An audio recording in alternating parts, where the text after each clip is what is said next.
simple majority to be. Speaker, indeed, that was the original suggestion. Yes. And so we're informed that the answers have been voted. So if That is so. So you have no objection at all. Honourable members, the sense of the House is to move to statement. Accordingly, I vary the order of business to take the item number 7. Honourable members, the Minister for Foreign Affairs is invited to apprise the House on the deportation of Ghanaian citizens in the United States of America and related matters. Honourable members, the Minister is here. I proceed to give the floor to the Minister.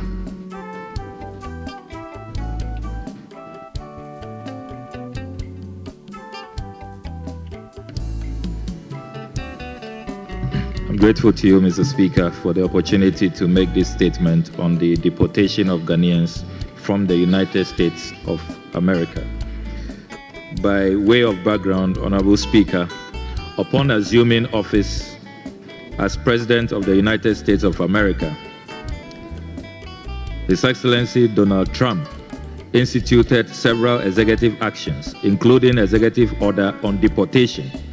Central to President Trump's immigration agenda was his firm commitment to carrying out mass deportations of individuals living in the U.S. without legal status.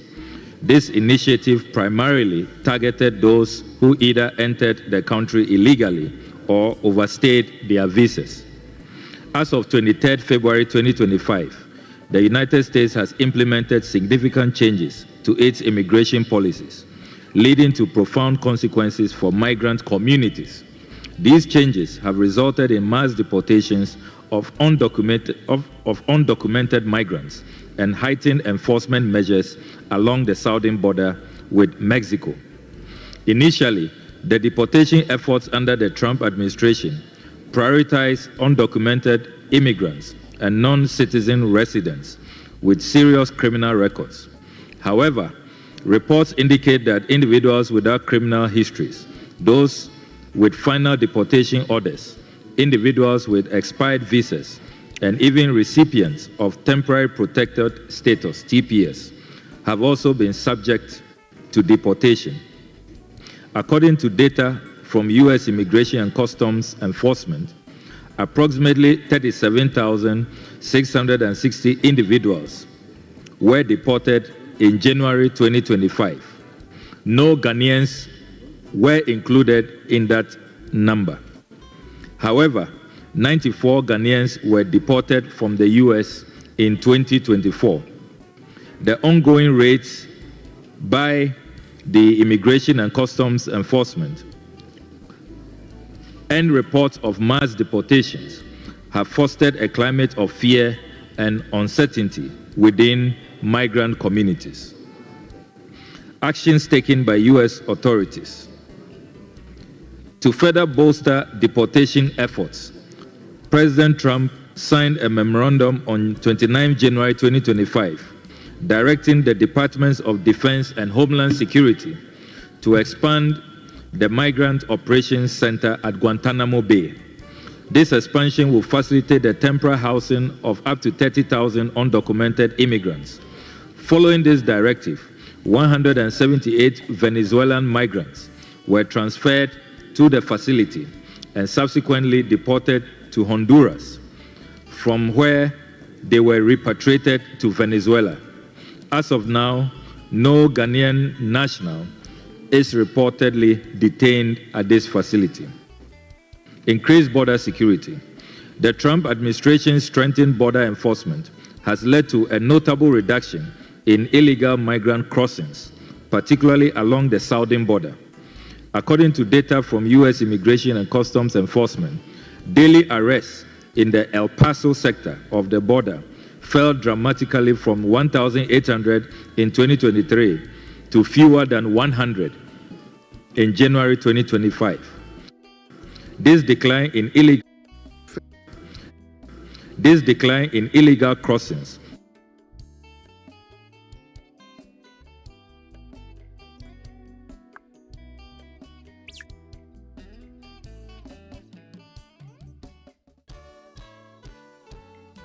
with discernment and vision, integrity and courage, that through the labors of government, this land and people may be and truly served, and their common human life be realized in our midst. O God of plenty, where evil and poverty shall be done away with, a country of brotherhood, where all success shall be founded on service, and honor shall be given to the deserving. A country of peace, where government shall rest on the will of the people and the love for the common good. Bless the effort of those who struggle to make this vision a living reality. Inspire and strengthen our people that they may give time, thought, and sacrifice to speed the day coming beauty of Ghana and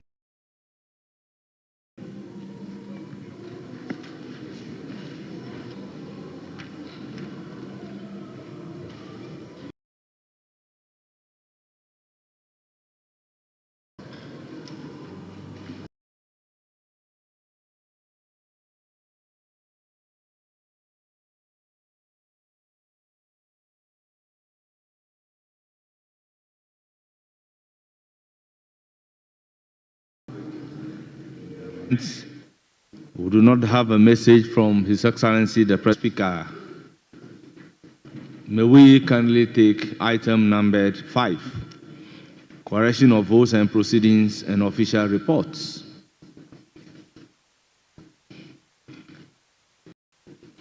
Honourable members, 13th March 2025 is for correction. Honourable members, page 1.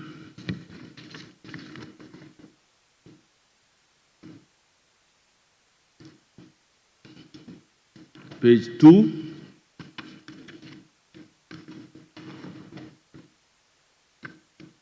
Page 3.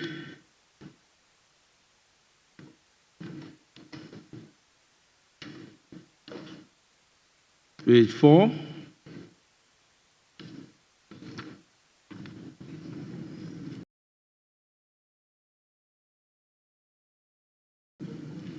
Page 5.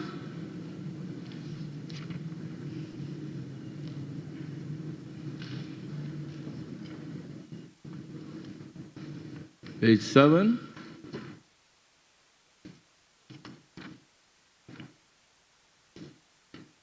Yes, honourable member. Thank you, Right Honourable Speaker. I was present yesterday, page 7, item 18. Pius Kwame Nkwah, MP for Akontomna. I was present yesterday. Table of Office, kindly take note. Page 8. Page 9.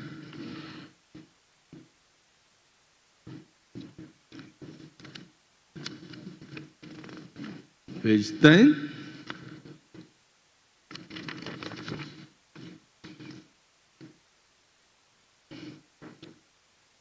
Page 11.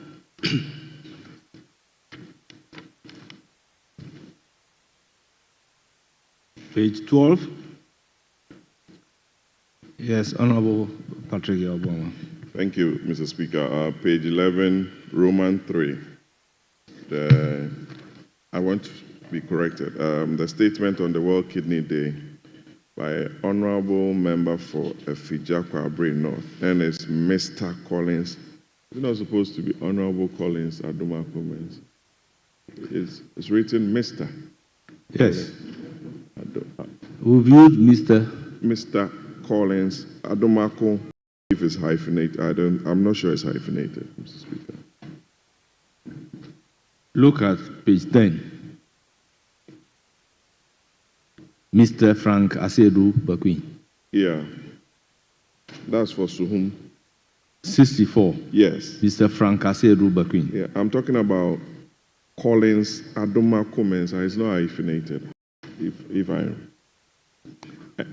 Well, the concern is Adomako Mensa is not hyphenated. Is the honorable member in? He can come and correct it, but I think Very so. well, very well. Table of Office, take note and take it up with the honorable member.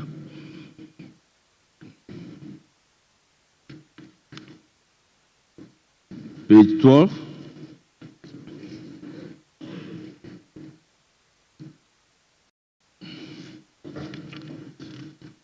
Page 13.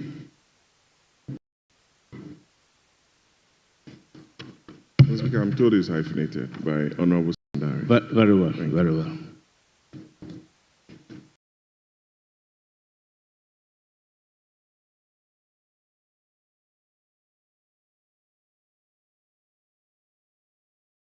Page 14.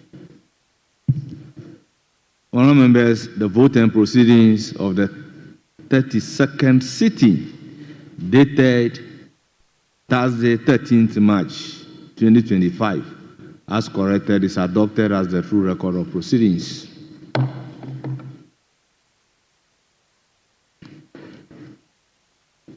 Honourable members, the official report of Friday, 28 February 2025, under correction. Honourable members, any correction?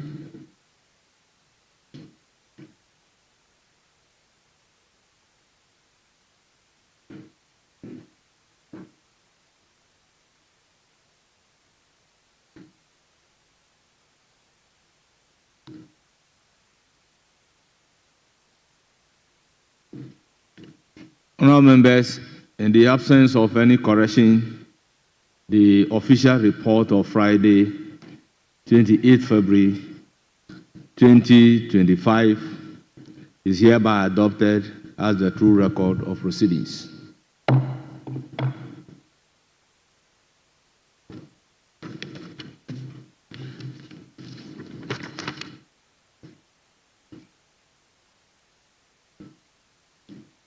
Honourable members, item numbered 6. Business statement for the 10th week.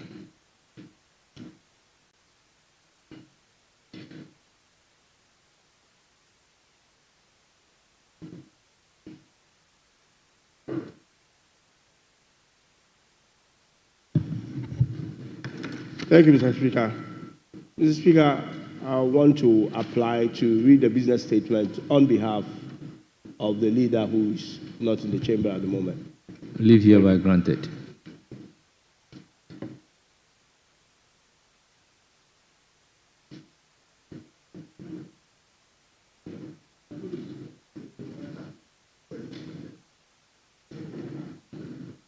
Mr. Speaker, I think the deputy leader needs to clarify his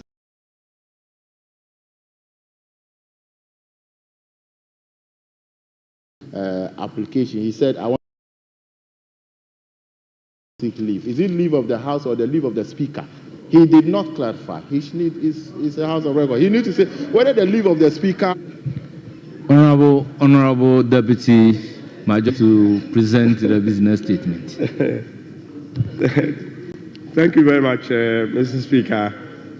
Mr. Speaker, I'm going to read the business statement for the 10th week ending Friday, the 21st of March, 2025.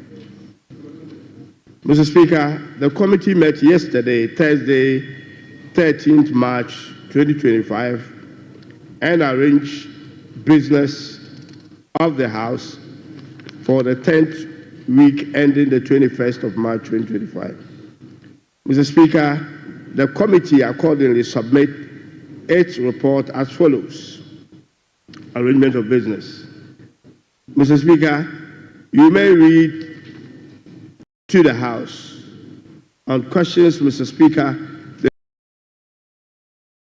the following ministers to respond to questions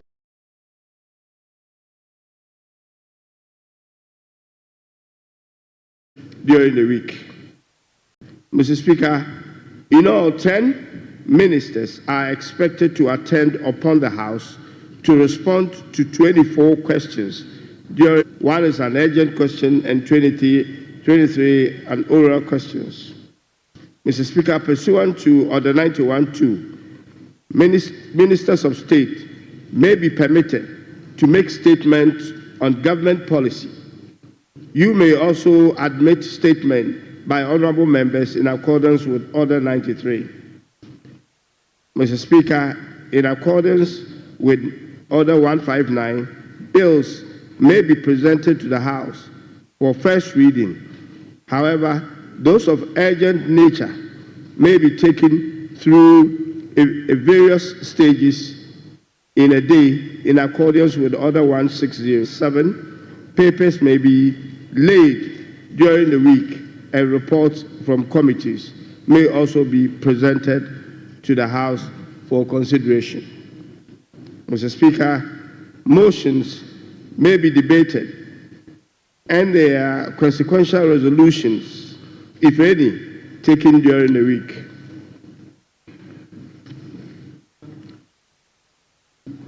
Mr. Speaker, pursuant to Order 1953, the Business Committee has programmed the commentary on the budget statement and economic policy of the government to commence on Tuesday the 18th and end on Monday the 24th of March 2025.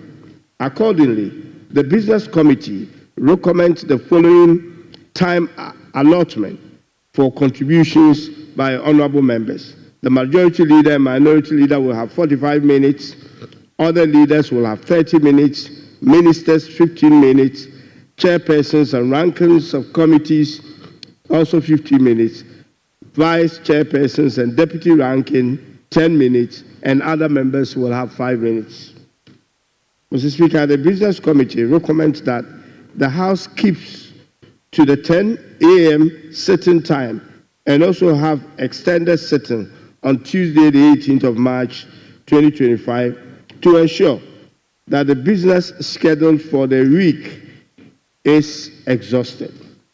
Mr. Speaker, honorable members are to take notes that during the 11th week, in view of the limited time and the volume of work in respect of the consideration of the annual budget estimate, and to pass the appropriation bill by the end of March, the House is scheduled to sit on Mondays, commencing on Monday, the 24th March 2025.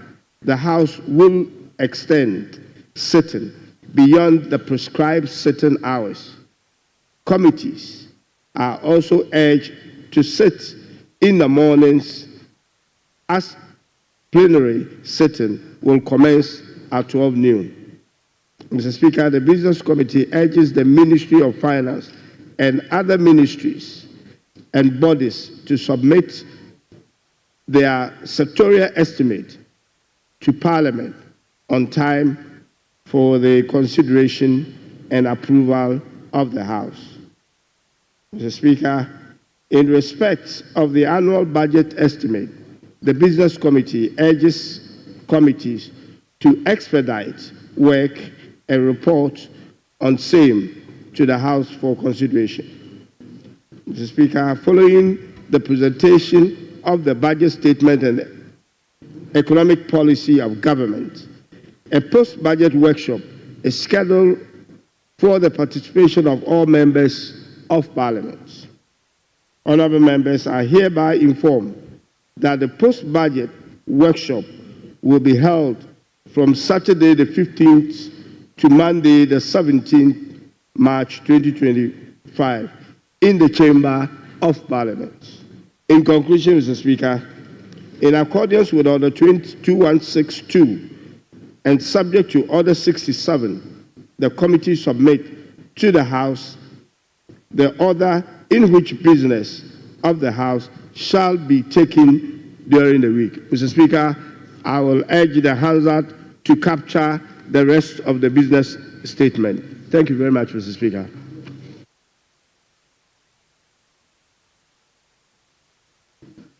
Honourable members, the business statement has been presented. The floor is now open for comment. Yes, Honourable Patrick Yauboma. Thank you very much, Mr. Speaker. Speaker, looking at the chamber, it's very important that next week, Tuesday, the debate commences in earnest. And I'm not raising quorum now. We know you will not succeed. Mr. Speaker, let me refer you to the time allotment for the budget debate on paragraph 3. And I'm reading that in conjunction with Article 111 of the Constitution. I don't know if you have yours with you. With your kind permission, I'll quote Article 111 of the Constitution. The Vice President or a member or a minister or a deputy minister who is not a member of Parliament shall be entitled to participate in the proceedings of Parliament and shall be accorded all the privileges of a member of Parliament except that he is not entitled to vote or to hold an office in Parliament. Mr. Speaker, I realized that a business committee has made allocation for ministers of state, leaving out the Vice President of the Republic, who has been very, very quiet. It will be very, very important to see her in action on the floor, debate the President's economic and financial policy.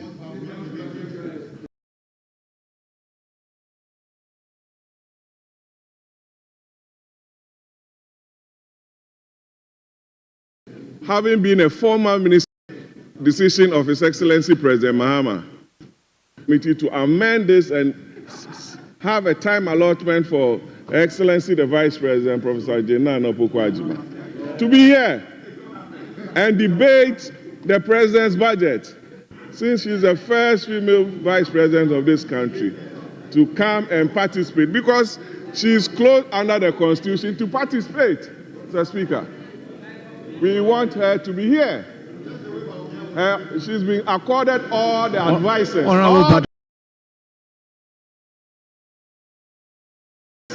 From the Osampofo is in her office. My constituent, Alex Segwefia, is there. Mr. Pratt. So, Honorable Patrick Obama, ordinarily, I wouldn't engage in this exercise. But because you are a lawyer, let's take a second look at Article 111 and read the second line, read in between the second line.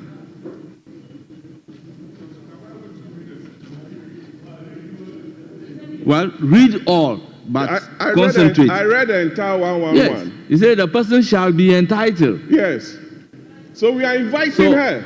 Entitlement. We are inviting her. He's talking about entitlement. And I made an application to you, to the business committee, to invite her in the time allotment. Speaker. So, that it's an invitation. Honorable Patrick Yao, decide to accept the invitation. Honorable, participate so in every proceeding of the House. By your understanding of Article 111, you mean to say if the business statement did not expressly state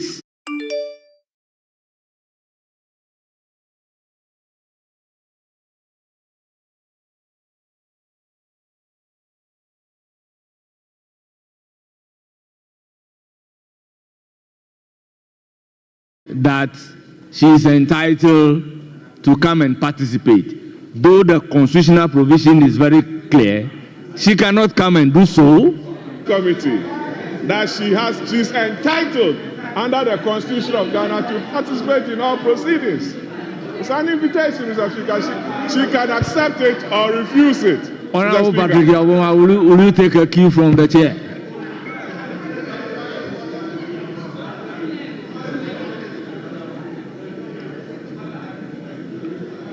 Yes, Honorable Isaac Adongo. Mr. Speaker, thank you very much for the opportunity. Only a few days ago, they were sitting on this side of the House.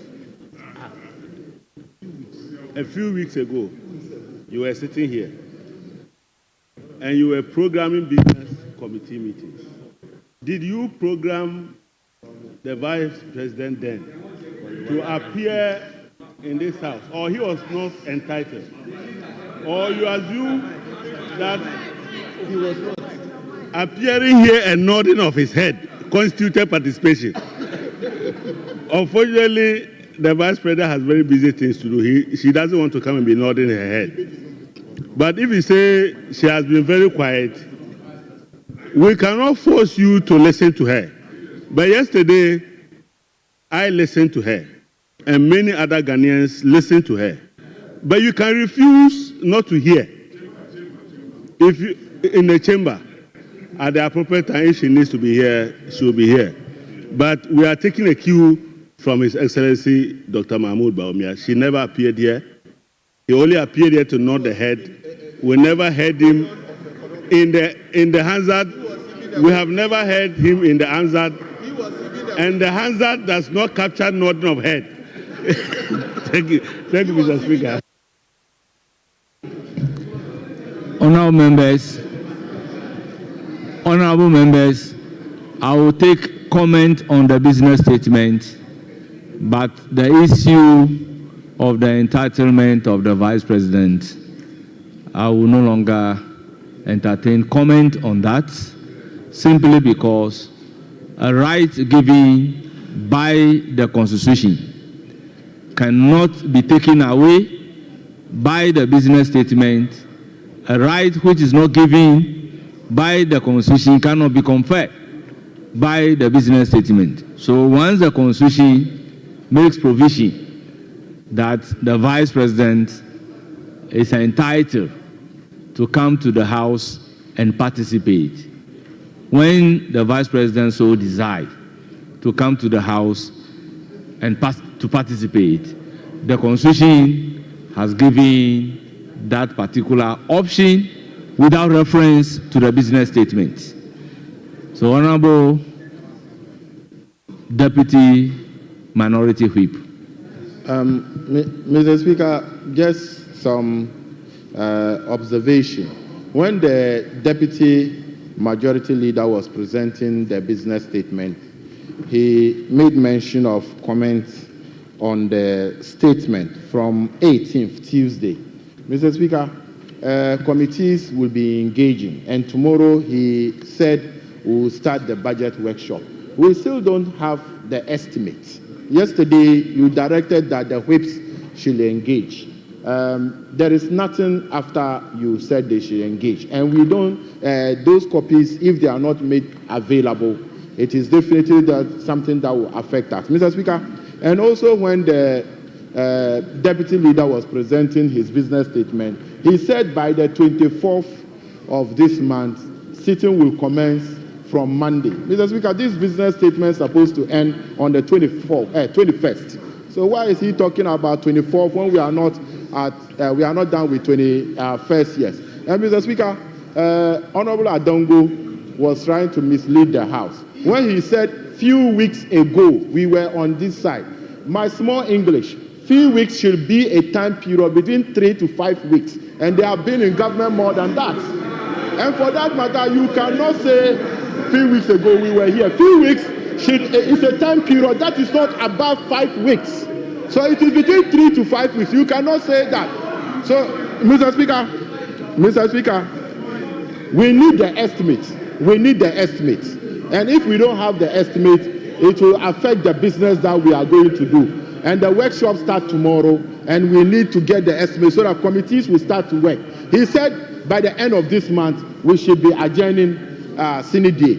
But if we don't have the estimate, how can we committees be able to function so that we can be able to finish that?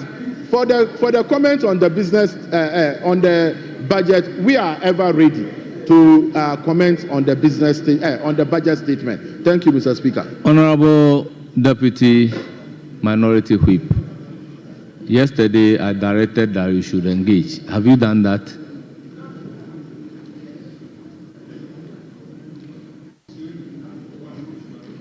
You can speak into the microphone. Has that been done? Mr. Speaker, the Majority Chief Whip, Roxanne Nelson Dafiamapo, he has done nothing about it. On the directive that you have given that the whip should engage and get the estimate for various committees. He has done absolutely nothing But about it takes two and to there is engage. nothing like that. Because, Mr. Speaker, if he has done something about it, we would have seen results. It takes two to engage. He only engaged this morning. He only engaged me this morning. Mr. Honorable Speaker, Majority if I may be heard on this Chief Whip. small matter. Mr. Speaker, indeed, I engaged his boss. His boss is not here. We engaged, and Speaker, let the record bear me out that the estimates are being produced. Speaker, they are voluminous, they are many, so they are being produced. So I'm sure by close of today we should have some number ready. And by Monday, we should be able to have nearly all ready for the committee's work, starting from about Tuesday. Indeed, we don't need the estimates for the debates or the comments. Neither do we need the estimates for tomorrow's seminar. It's the economic policy that we need, which is available for every member. It's even online. So, Speaker, my leader will tackle the rest of the issues. But I want to assure the House that, and assure them that the estimates, we are producing them with alacrity, and by Monday, they should be available for the committees to start work. Thank you. Yes, Honorable Asafwa. Thank you very much, Mr. Speaker. Mr. Speaker, I have gone through the business statement. This is the fourth time that I'm raising this question. I filed a question to the Minister for Defense. And as we speak, the very fourth time, the question is not showing in the business statement. Is it the case that somebody is trying to show the Minister of Defense from explaining to the House what those military men were doing in the house of the Honorable Ken Oforiatta? Because for the fourth time, Honorable Asafwa, after adjournment, can you show me a copy of the admitted statement? It is not a statement. It is a question that admitted I filed. Question. Yes. The admitted question. Yes. That your question has been admitted. It was. I filed it. They gave it back to me to make corrections to which corrections I made. Honorable Asafwa. Which corrections I made and submitted to the clerk again. Honorable Asafwa, I stated yesterday that when a procedure is set down for a right to be exercised, you follow the procedure in exercising the right. You always state that your question has been admitted but not programmed by the business statement. And the question that I am asking is that, is your question admitted? If so, after adjournment, show me a copy of the admitted statement, the admitted question. So once it is admitted, then we'll know what to do. But if you send a question to the clerks don't admit question. The clerks don't admit question. So it means that you are sending your question to a wrong forum, expecting same to be admitted. So just do the needful.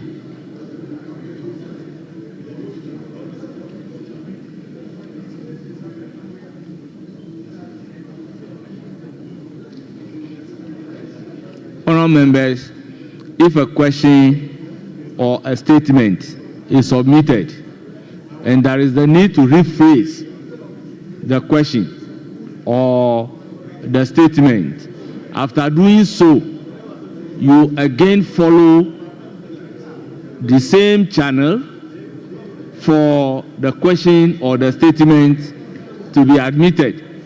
It is after admission of the statement that it will be forwarded to the clerk, who would in turn program same to be taken.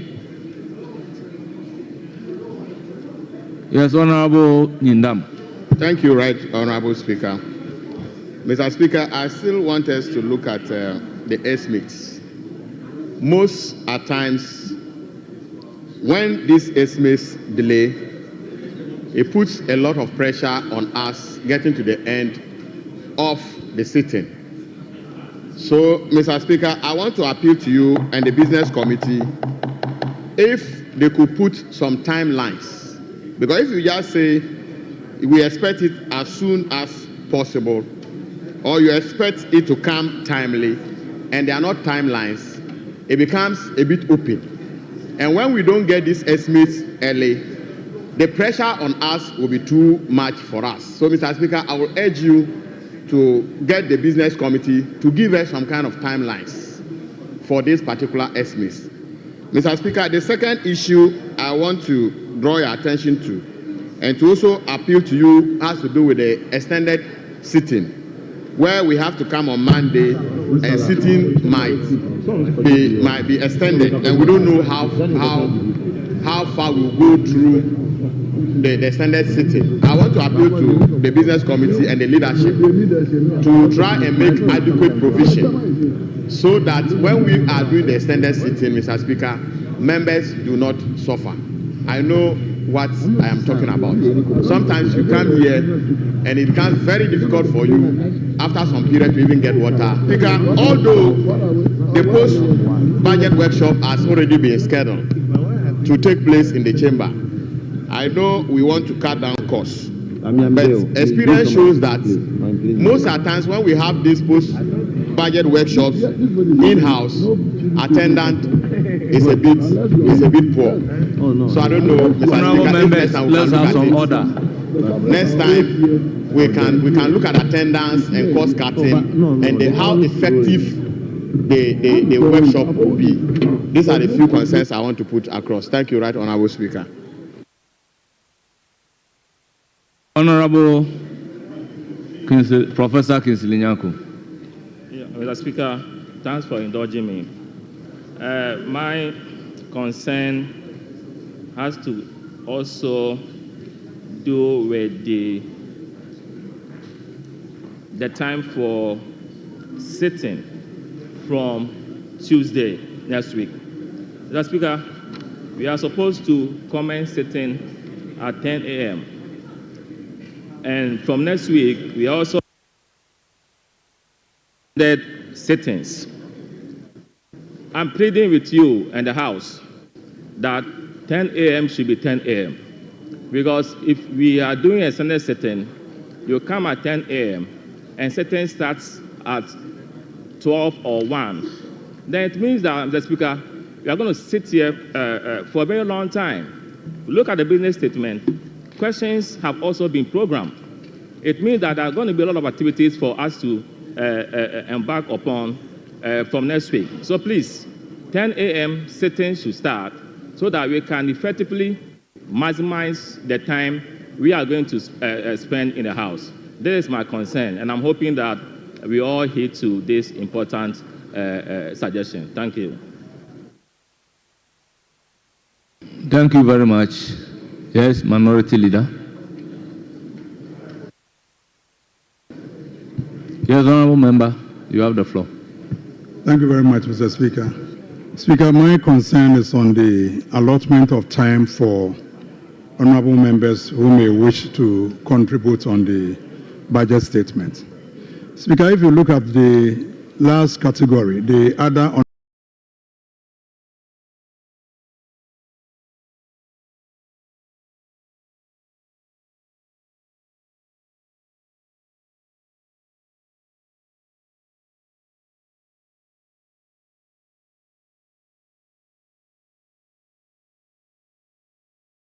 allotted is only 5 minutes. Mr. Speaker, I think 5 minutes will be too short, for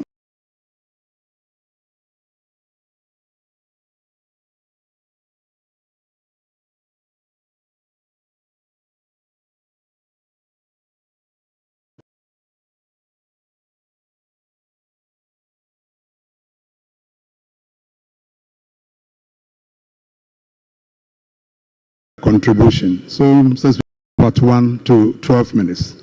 Thank you very much, Mr. Speaker.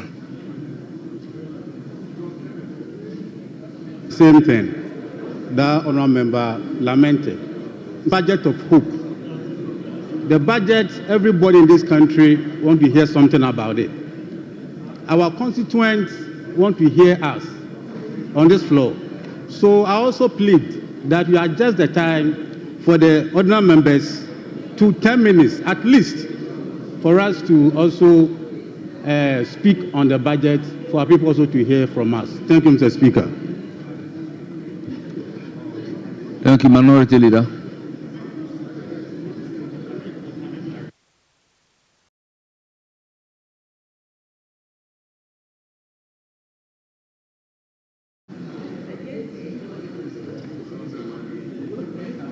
Mr. Speaker, thank you for commend my colleague opposite. Honorable members, the background noise is too much.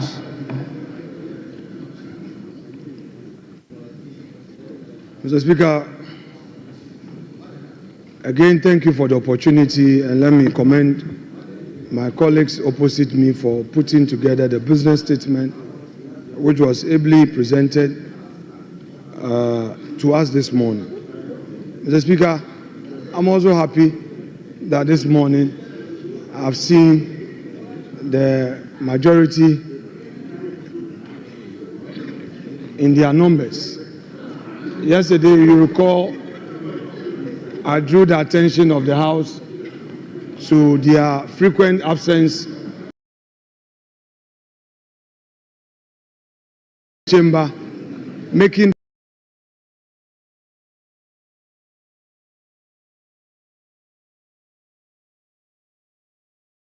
of their whips difficult. They have come in, and I pray that they stay to do government business. It's not the work of matter. We are dealing with government side. Mr. Speaker, that said, yesterday we heard of the sacking of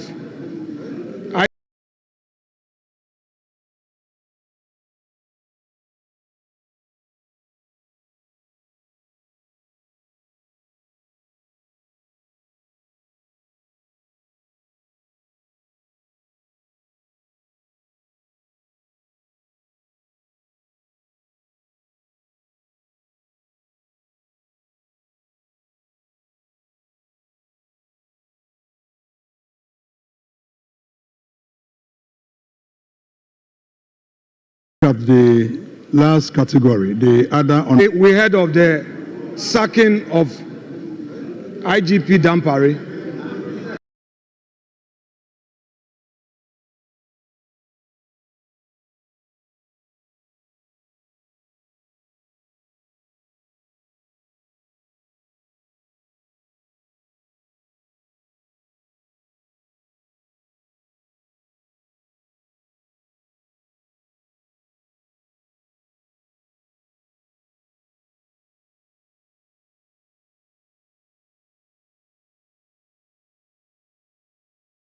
It's good. It is good. It doesn't matter. We are dealing with government. So it's good you have reported today. Mr. Speaker, that said, yesterday we heard of the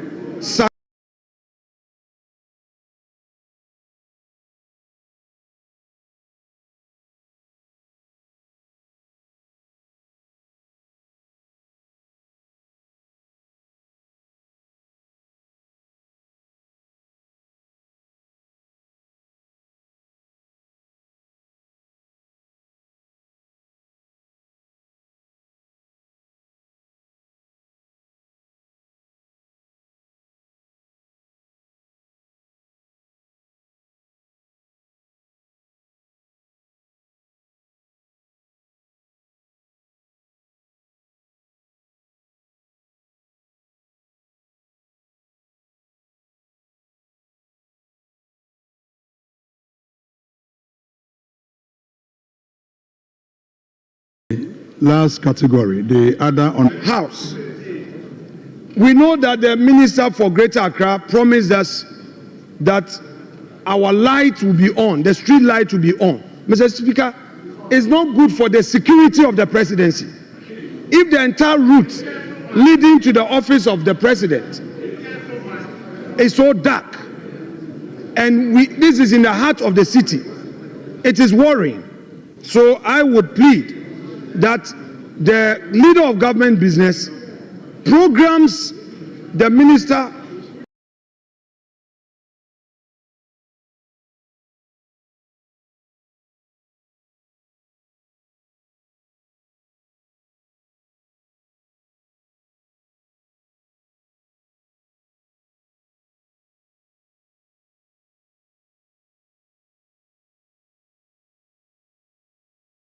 to come to address, so in the area where the seat of government, second prayer to the leader of government business to include this in the business for the ensuing week. Mr. Speaker,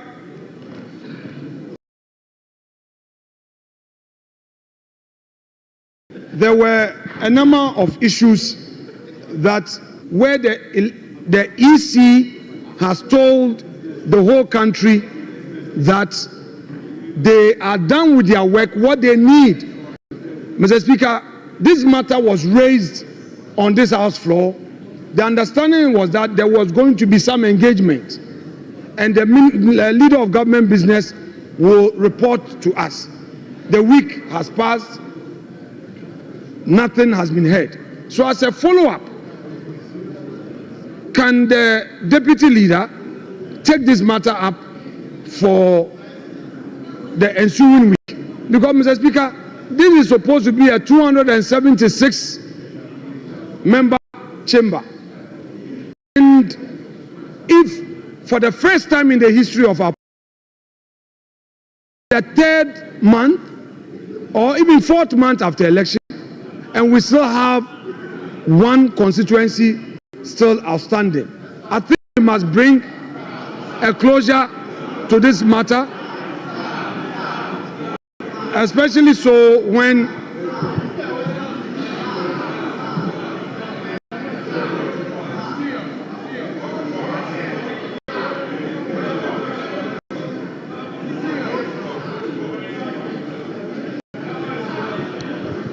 Honorable Majority Chief Whip, I will give you the floor after he's done. Honorable Majority Chief Whip, Honorable Majority Chief Whip, I will give you the floor after he's done. Honorable Minority Leader, you have the floor.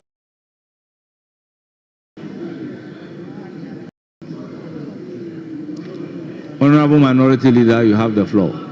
Thank you, Mr. Speaker.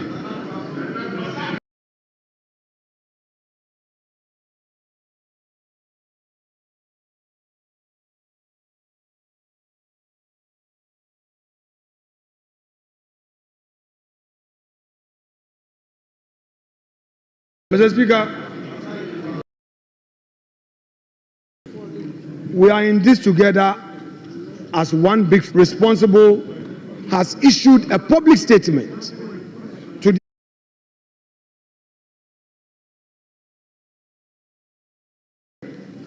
and upon taking steps to make a declaration, some hoodlums, some thugs interrupted and vandalized their property and threatened their been calling for enhanced security to enable them bring closure to the matter in Ablekuma North.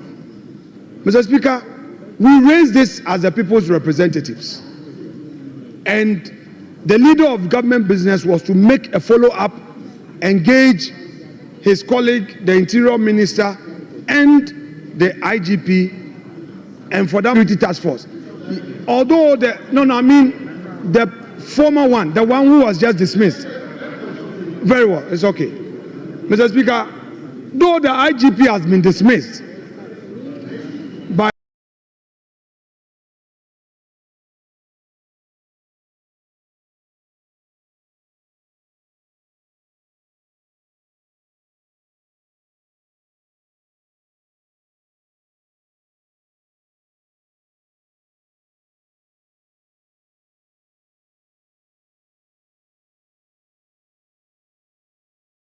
President Mahama, it doesn't matter.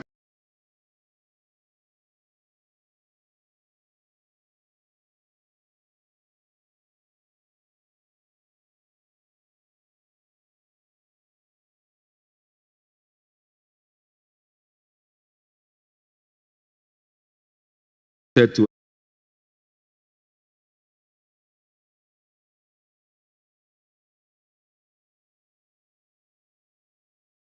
Speaker, if you look at the last category, the other on by President Mahama, it doesn't matter.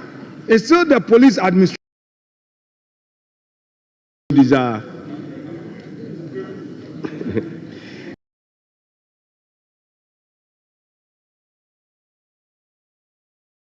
and the second issue to do with the budget statement. We don't actually require, my honorable, he's been in the House for a while, that we don't require budget estimate to actually carry out a shop or to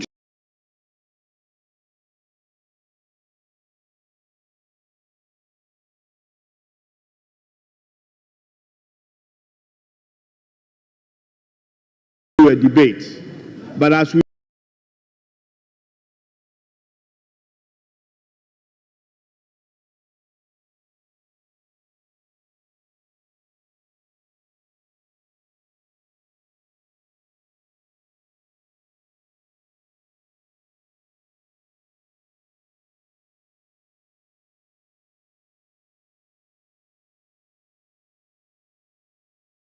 know, once we start the debate,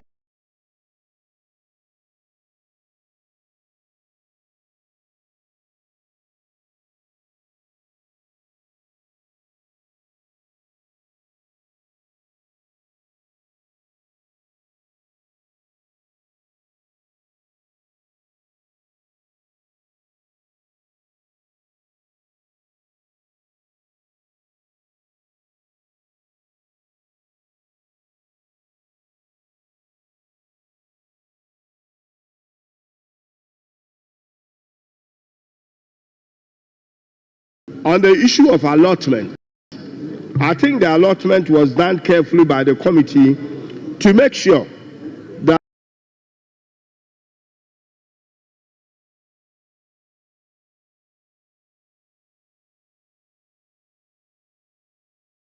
so we have to make sure that each person who chooses to speak gets the opportunity to do so. So I think it is. But as the debate goes on, we will look at it.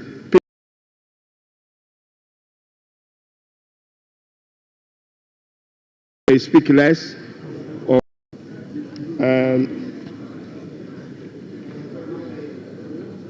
now I'm not sure what the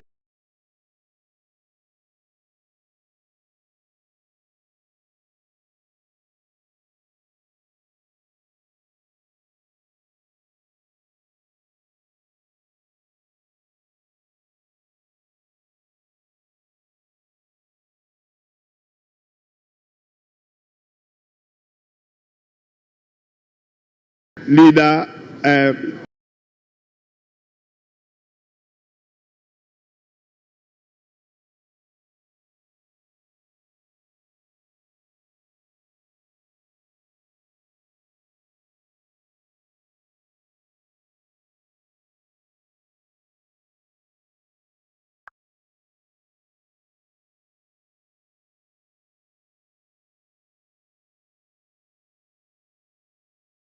by President Mahama. It doesn't matter.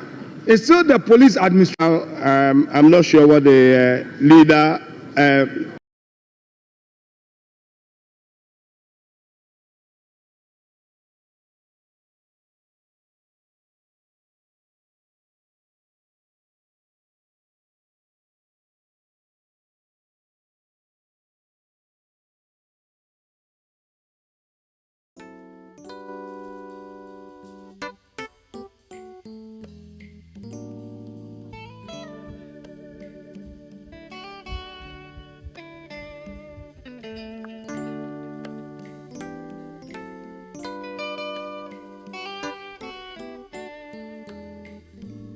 It doesn't matter. It's still the police administration. I'm not sure what the leader, minority leader wants me to say.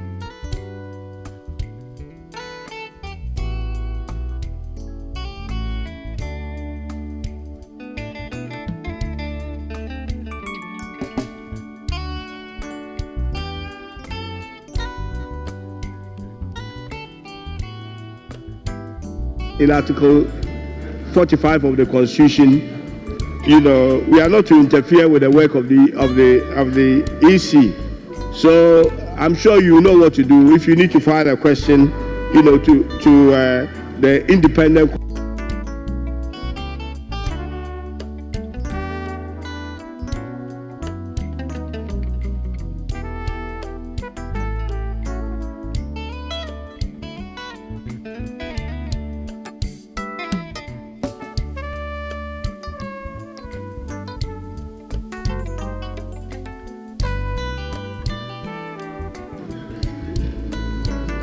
Honourable members, prayers.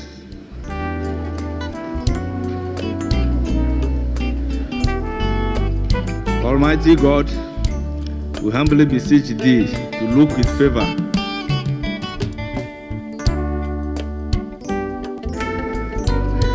by President Mahama. It doesn't matter. It's still the police administration problem. So at least he should answer, then we come back. Mr. Speaker, I won't make your work difficult. I'm left with two issues that I wanted him to finish, then we close it. Well, Minority Leader, what I know is that we allow your back to make comment, then when you get to your turn, from you, opportunity is given to the majority side. Then of course, what exactly we did. We took comments behind you, and we got to your turn. You've also made your comment, and I have the business statement adopted. Mr. Speaker, not to disturb your ruling, let him take note of these two, so that he knows what to do. Mr. Speaker, respectfully, I did not raise a constitutional issue under Article 45. I didn't raise a constitutional issue, and it's important that Hansard captures this, because all that the EC is calling for is security. So that is a point I raised. The issue, the second and the final issue on this rising has to do with what Honorable Boama brought up earlier. Mr. Speaker, the government has presented to us its budget statement.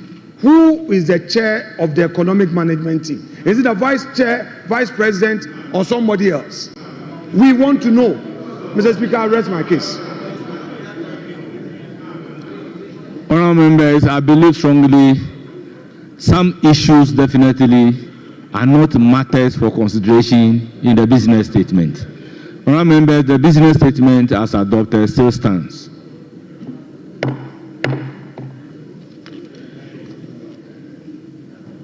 Honourable members, the next item is item number 7, urgent question.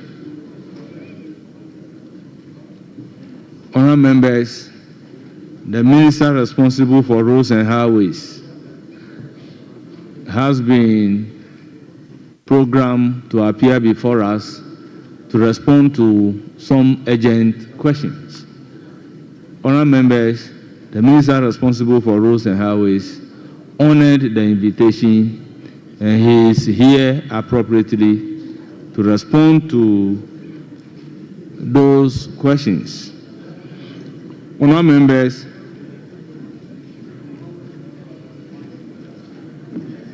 the urgent question stands in the name of Honourable Dixon Chiredua, Member of Parliament for Brekum West. Honourable Member, you have the floor. The Minister is seated. Thank you, Honourable Speaker, for indulging me to pose this urgent question to the Minister for Roads and Highways. The steps that have been taken to rehabilitate Sampa Road, which has been in a very bad shape since 2017. Your response. Mr. Speaker, thank you for the opportunity. Mr. Speaker, background. The Brekum Sampa Jinijini Road, designated as Interregional Road IR9, is a 119 kilometers trunk road in the Bono region. It traverses key districts including Brekum East Municipality, Brekum West District, Doma East, German South Municipality, and German North District. This road plays a critical role in connecting the Bono region to Ahafo region and serves as a strategic trade Côte d'Ivoire through the Sampa border. Current program. The section from has been awarded for reconstruction under the contract titled Reconstruction of Jinijini to Sampa IR9 with funding from the Consolidated Fund. The project was awarded on the 11th of December 2024, 11th of December 2024, for a duration of 48 months. The contract is scheduled for a soon. Mr. Speaker, as we speak, no work has been done. The contractor hasn't even turned up on site. So that's the answer to this question. Thank you very much, Honorable Minister. Any supplementary? Thank you, Honorable Speaker. As the Honorable Minister for Roads and Highways, no work is currently ongoing. But the good people of Brekum West, from Jenejene, Fetenta, Butokrum, up to German South, German North, we are suffering. The streets are always engulfed with dust. So, in the interim, what is the minister going to do to mitigate the suffering of the good people? The other 5 constituencies that this important road connects, namely Sunyani East, Sunyani West, South, German North, and as a strategic socio-economic road linking us to Côte d'Ivoire, what is it doing to mitigate the suffering we're going through? Thank you, Honorable Minister.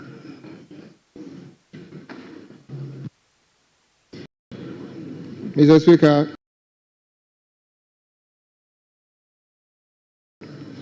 I sympathize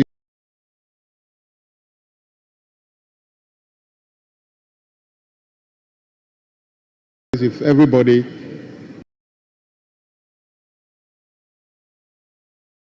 to improve that. That is why in my answer I said December 2024, after the election. I'm not sure why the contractor didn't turn up on site. The length of the road is 80 kilometers. It is not that easy to do much work unless the contractor turns up on site. The difficulty, Mr. Speaker, is that there's not even a start. So we will work with the contractor to determine that. By the way, it's a GOG funded. I'm not sure there's a reason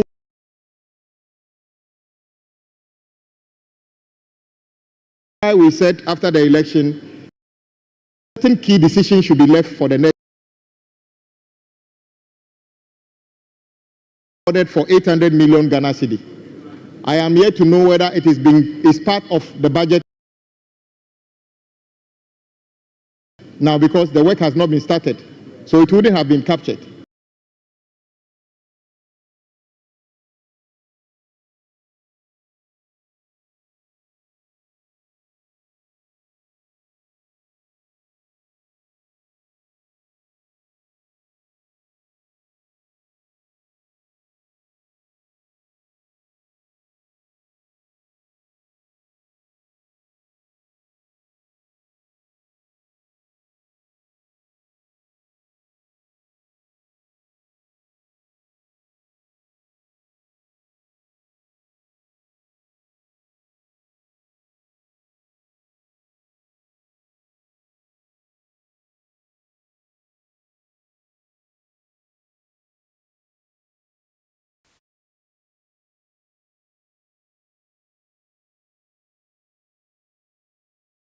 Machines, I said I didn't want to overload him. So Now, because the work has not been started, so it wouldn't have been captured. So, but once it's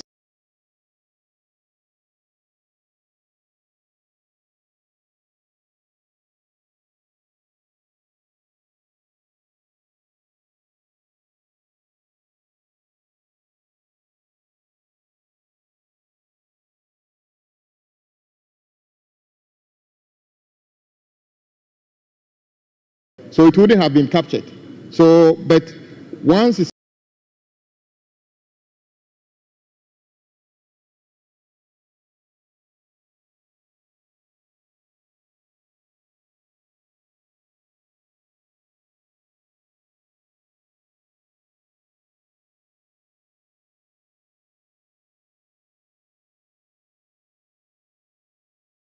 soon, he will start work as soon as possible.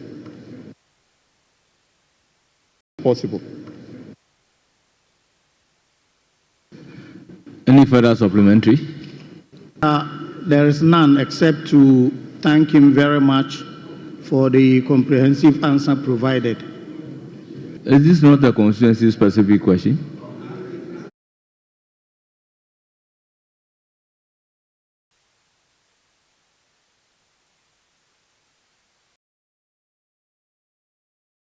Machines, I said I didn't want to overload him. So, So what is your question?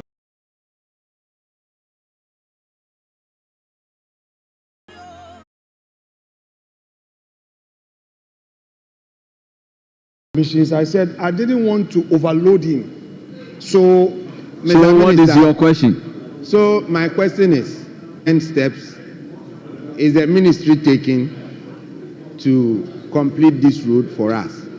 And then the minister has commenced. Work has commenced. They began removing the old surface. He has gone from Gine up to Drobo to some parts of Suma and has halted. Understand what actually is taking place on the road. So I need some clarity. Mr. Speaker, in my answer, I said this and Sampa, Brekum Sampa and Gini is 100 and project length Gini to Sampa. Original completion date yet to be determined.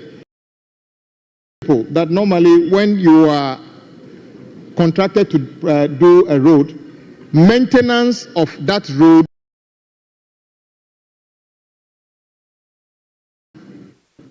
is your responsibility until you complete.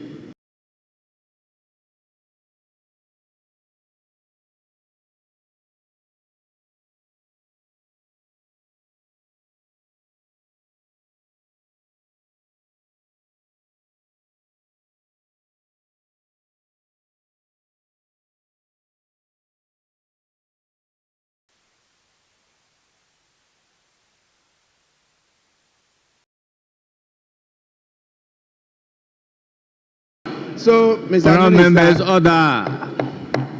Your responsibility until you complete. So it is possible that the contractor, out of goodwill, is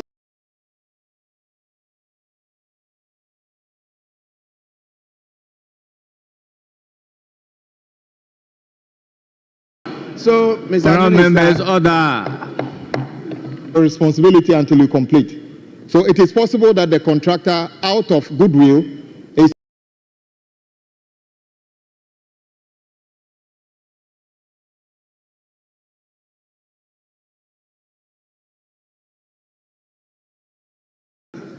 It passes. surprising. It's surprising. So, Mr. Members, Minister, order.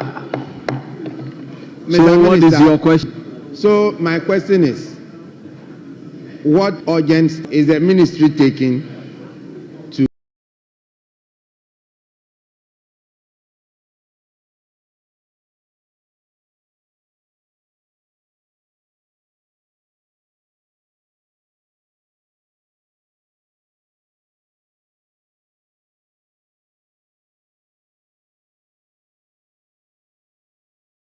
so, Mr. Members, Minister, order. Thank you, Mr. Speaker. Mr. Speaker, I think we cannot leave without understanding the real position. What I would like is very clear that he has not visited the site. So as to make sure that you visit the site and know exactly what has happened and report accordingly to the House so that we know the state of the construction. Thank you.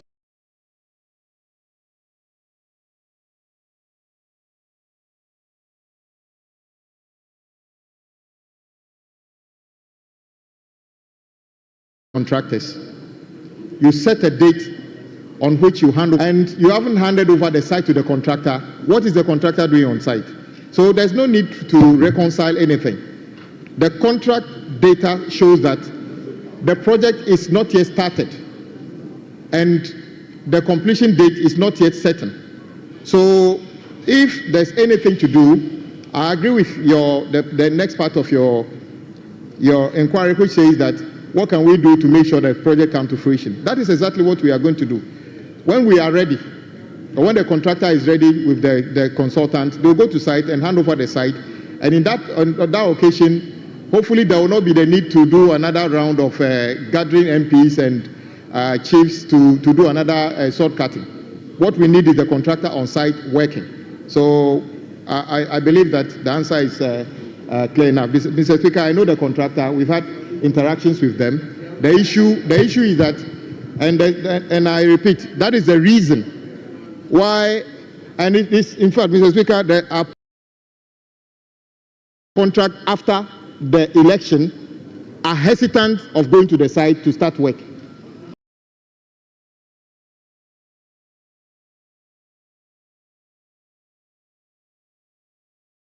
That is a fact to whoever wins the election. But this is a road, whether it's done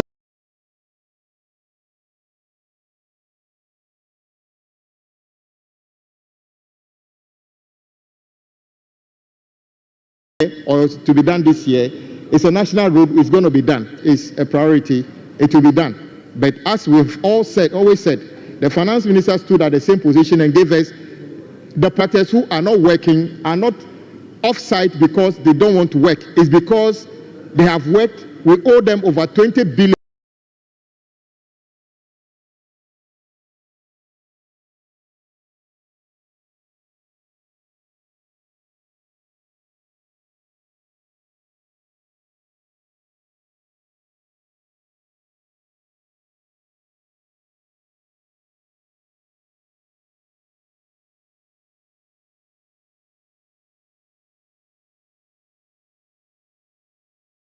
Project. We don't pay them, they can't complete, they can't go back to site. 800 million Ghana cedi is a lot of money. We should factor that into our budget. That is just one of the speaker.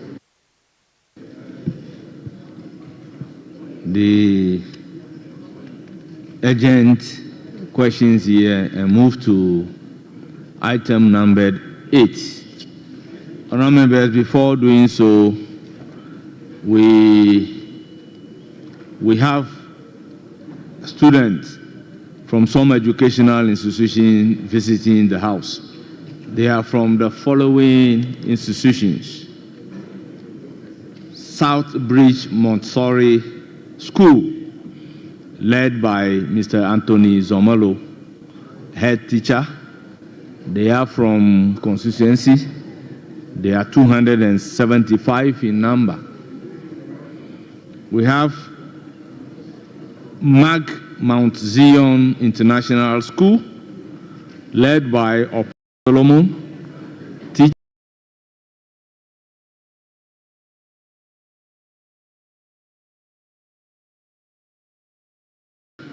They are from Pung Kantamanso. They are 100 in number. Abraham Tete, teacher, also from Ablekuma North, 82 in number. And we have Honorable Lord Bush finalists. They are led by James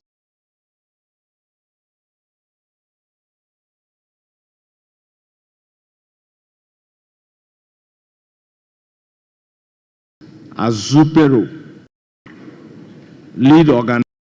They are from Peru East. Our dear students and wisdom to Parliament of the Republic of Ghana.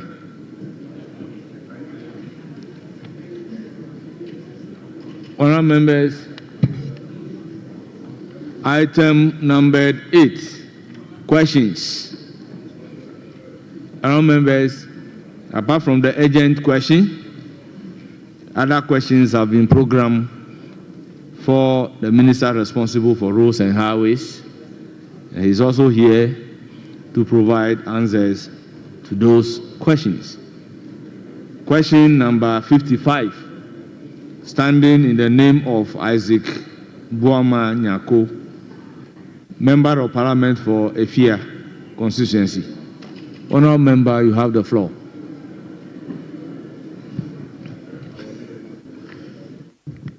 Thank you very much, Right Honourable Speaker. Mr. Speaker, I would like to ask the Honourable Minister for Roads and Highways what the ministry intends to do to ensure the completion of the Efia-Kuma number 9 bypass route, which forms part of the Efia Lot 2, as the current state of the road poses great challenge to motorists and the community. Thank you very much, Right Honourable Speaker. Honourable Minister, you have the floor.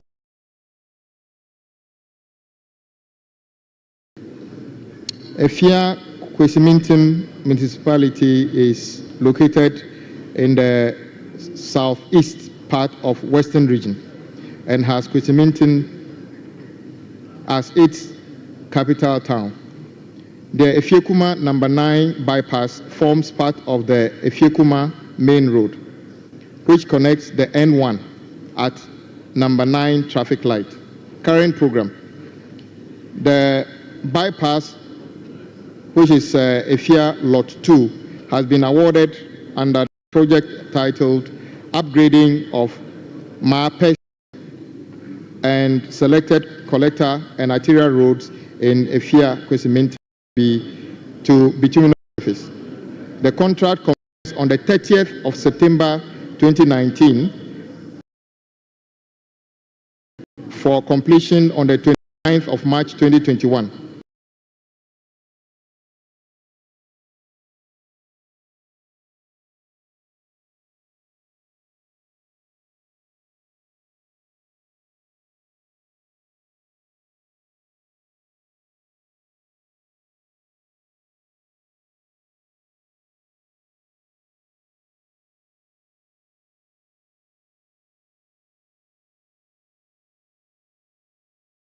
To 29th March 2025.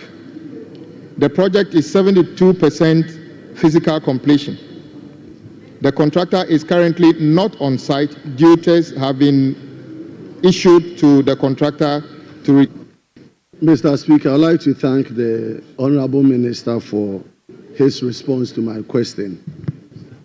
As he indicated, the road currently stands at about 72%. The stretch we're talking about now, which is the bypass towards the police station, is just about 800. The effect of that road on the motorists and the community is very, very, very precarious.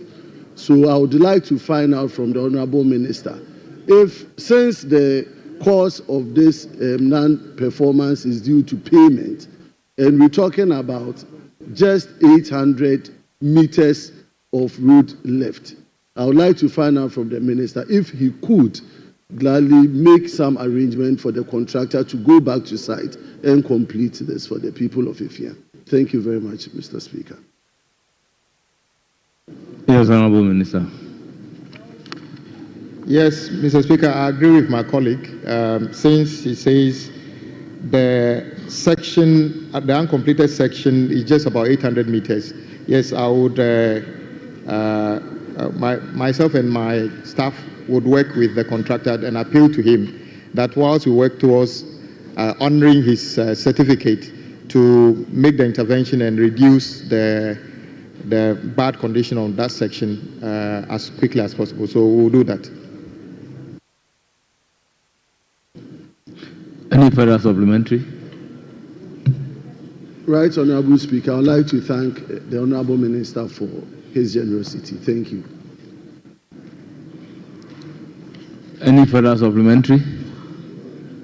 Honourable members, let's move to question number 56. Standing in the name of Honourable Isaac Boama Nyako, MP for Efia constituency. Thank you very much, Right Honorable Speaker. Mr. Speaker, I would like to ask the Minister for Roads and Highways what the immediate plans are for the ministry to fix the non-functional Ifiekuma number 9 traffic light, as the current state of the traffic light poses a great danger to road users and the entire community. Thank you very much, Right Honorable Speaker, for the opportunity.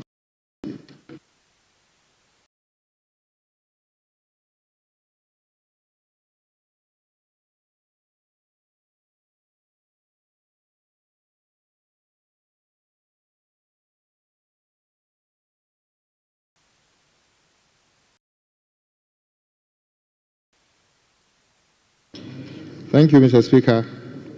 The Efia Kwesi municipality is located in the southeast part of Western Region. Control the flow of traffic by the Cape Coast Highway. The other two intersections and approaches are the Efiekuma bypass and in Queen of Peace Road.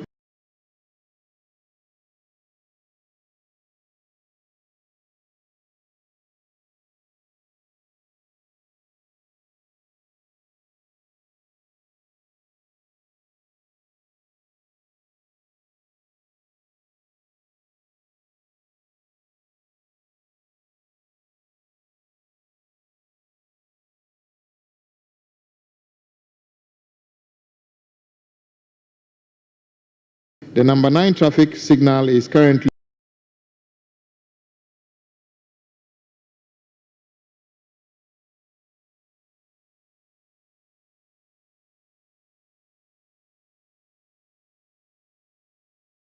Traffic light that we're talking about, as the minister indicated, is sitting on N1 through connecting Ifiekuma and then Takoradi. Because it's a major highway, the non-functioning of the traffic light is really a big issue for the people. It causes accidents, it's causing children to be knocked down. Since 2019, when attempts were made to fix the traffic light, the very day that it was fixed, it went off and it has never functioned again. My checks with the urban routes and follow-up has been what you've rightly indicated. I would like to appeal with the Honourable Minister. Now, he's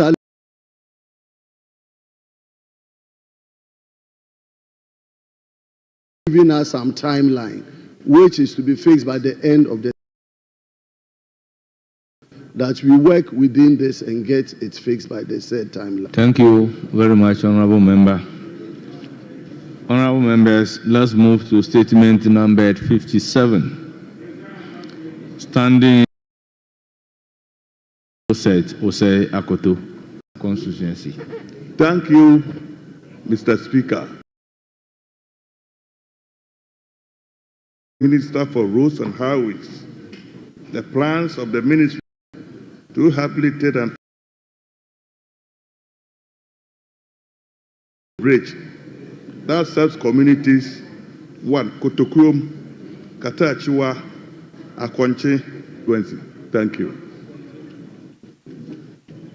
Yes, Honourable Minister. Mr. Speaker, thank you for the opportunity. The Kotokrom Bridge is a 67.2 meter concrete bridge and spans the River Ofin at 6.2 meters along Nkotukom, Anoche Road in the Echuma Mponwa district of the Ashanti region. The bridge is in a critical state of deterioration, posing significant risk to both vehicle and pedestrian traffic. Extensive and deep cracks are visible across the bridge deck and supporting elements, indicating severe structural distress. The bottom of the slab exhibits significant concrete spalling, which has exposed the reinforcement and further weakened the structure. Additionally, the steel beams supporting the bridge slab are heavily corroded and damaged at their joint, compromising the overall structural integrity. Sections of the bridge have already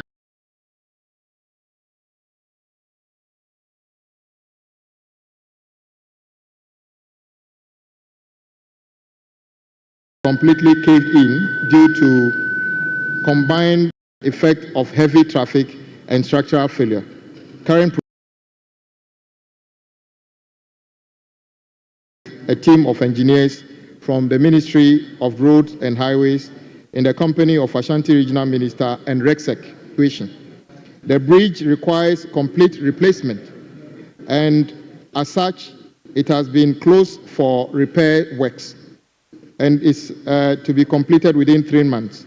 During the period of the temporary work, an alternative route will be opened for commuters Boso, Bonkwaso, Menukrum, and then Kotokum. A contractor has been tasked to undertake sectional maintenance works on the alternative route to allow for easy movement of commuters.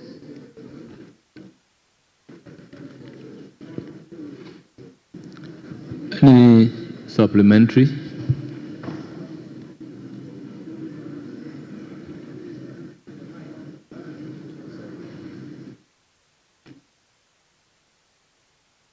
Thank you, Mr. Speaker.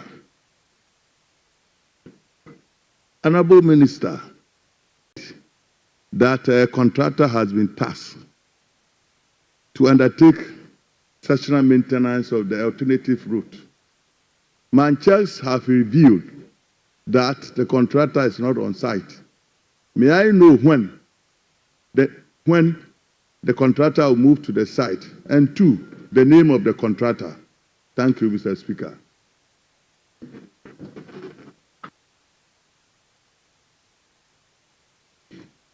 Mr. Speaker, I indicated I went to the site with my team myself on the 3rd. Today's date is not far from the 3rd. It's a bridge was almost collapsing. So what we did was, it's an emergency work. So the contractor is mobilizing to go to the site. In fact, he's on site because they have carried out the inspection and everything.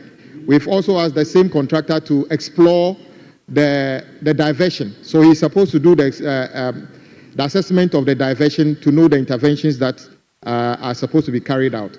So yes, if you don't see them demolishing the existing bridge now, is because you need to work with the engineers to know even how to carry out the demolition.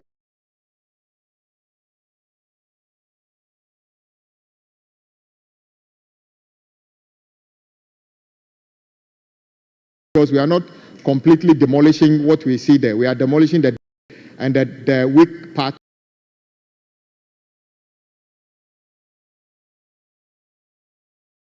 His name is Nac Fairmont.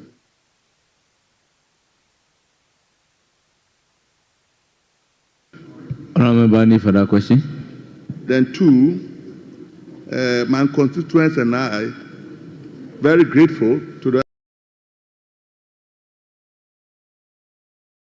Honorable Minister and the Ashanti Regional Minister for embarking on. Already indicated, my checks have reviewed, nothing has been done. So please, I'll continue to appeal and I'll continue to engage you, because it says more than 25 communities on that stretch of that road. So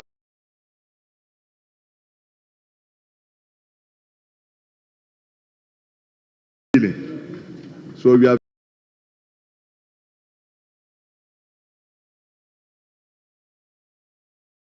assessing the situation yourself, and then engineers. Yes, and I'll reiterate, this is an emergency work. We identified a contractor in the area with capacity to be able to carry out this work, and we intend to carry out this work. We are grateful for your cooperation, and then we hope that while the work is being done, the directive that nobody should use the bridge is carried out, because if anybody breaches that, it could lead to a disaster. So I'll continue to work with you to make sure that the directive that no one uses the bridge whilst we are carrying out the rehabilitation works is fully implemented. Thank you very much, my colleague.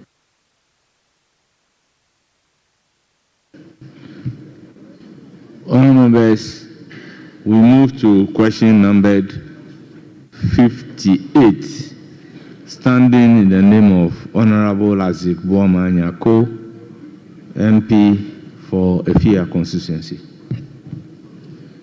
Thank you very much, Right Honourable Speaker, for the opportunity. Mr. Speaker, I would like to ask the Honourable Minister for Roads and Highways what the ministry intends to do to ensure the completion of the CDH road, as the current state of the road causes grave challenges to motorists and the people of Efia. Thank you very much, Right Honourable Speaker.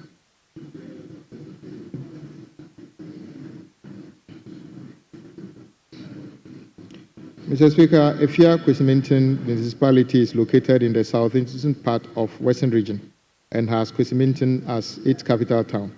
The CDH road is a minor arterial road that links the Takoradi Cape Coast Highway N1 to Sekondi bypass in the Sekondi Takoradi metropolitan area. Current program.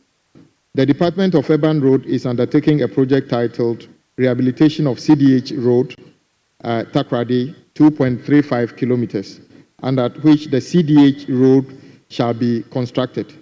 The contract commenced on the 15th of December 2020 for completion on the 14th of June 2022 and was later revised to be completed on the 13th of June 2025.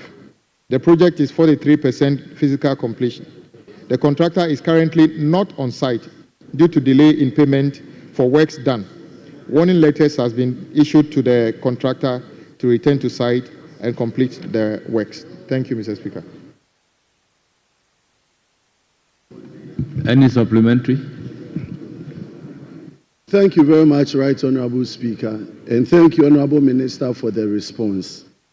Honourable Minister, the road, as you rightly indicated, is about 43% complete.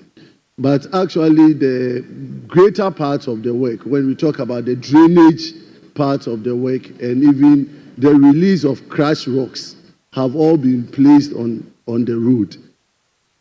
It is very true and fair that if funds are released for the contractor, it will take about 3 months for the work to be completed. And as you said, the stretch is just 2.3 kilometers, just about 2.3 kilometers. And yet the net effect, it's a very densely populated area. And so I will plead with the Honourable Minister, if steps can be taken for the contractor to be made some payments so that he could go and complete the work for the good people of Efia. Thank you very much, Right Honourable Speaker.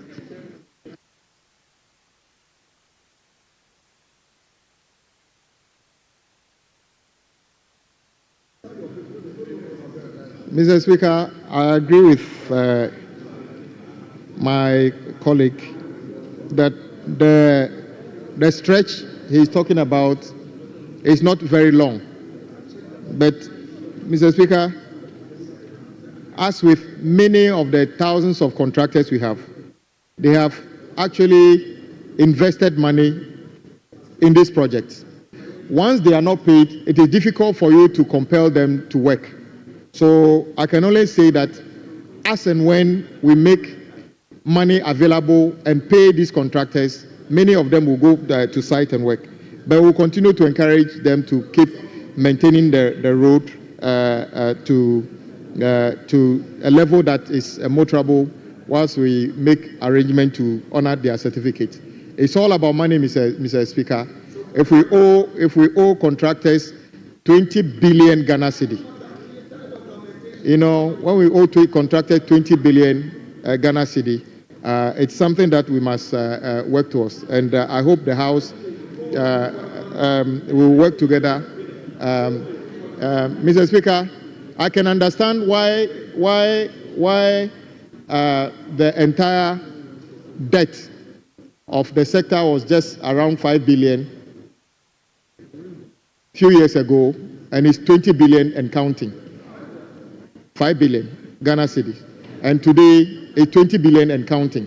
It's simply because we are in difficulty financially. So we shall work and raise the necessary revenue and pay contractors so that they can go back to site and work on our roads so that we can have safer communities. Thank you. Any more questions? Yes, thank you very much, Right Honorable Speaker. And I thank the Honorable Minister for the response. But, Mr. Speaker, in as much as I appreciate the constraints of the ministry and the minister in terms of payment to contractors, the effect of some of these projects are that when contractors work to a point and we don't get them to complete, within a short time, all the roads get bad again and all the investment done becomes futile.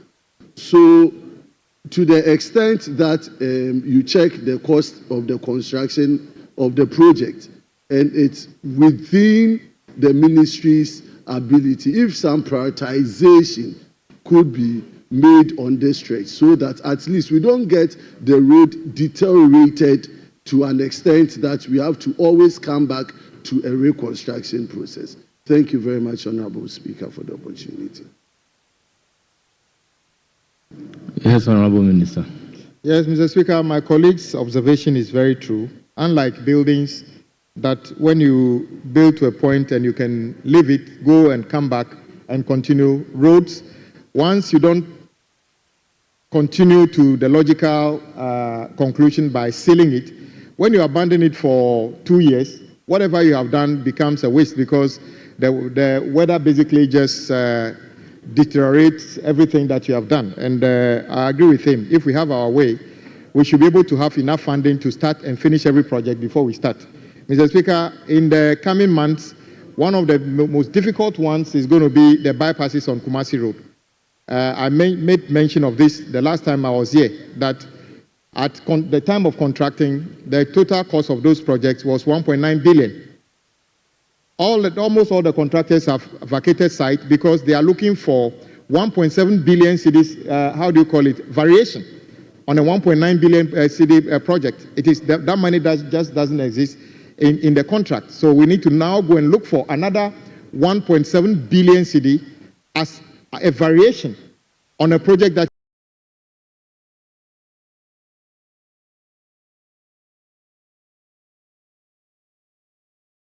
$0.9 billion. In fact, some of the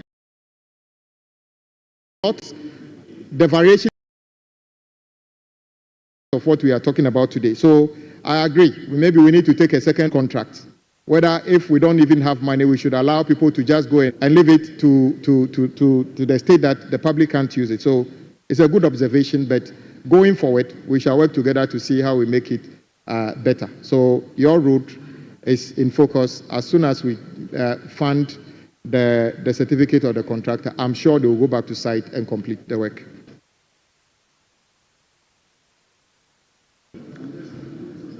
Yes, Honorable Minority.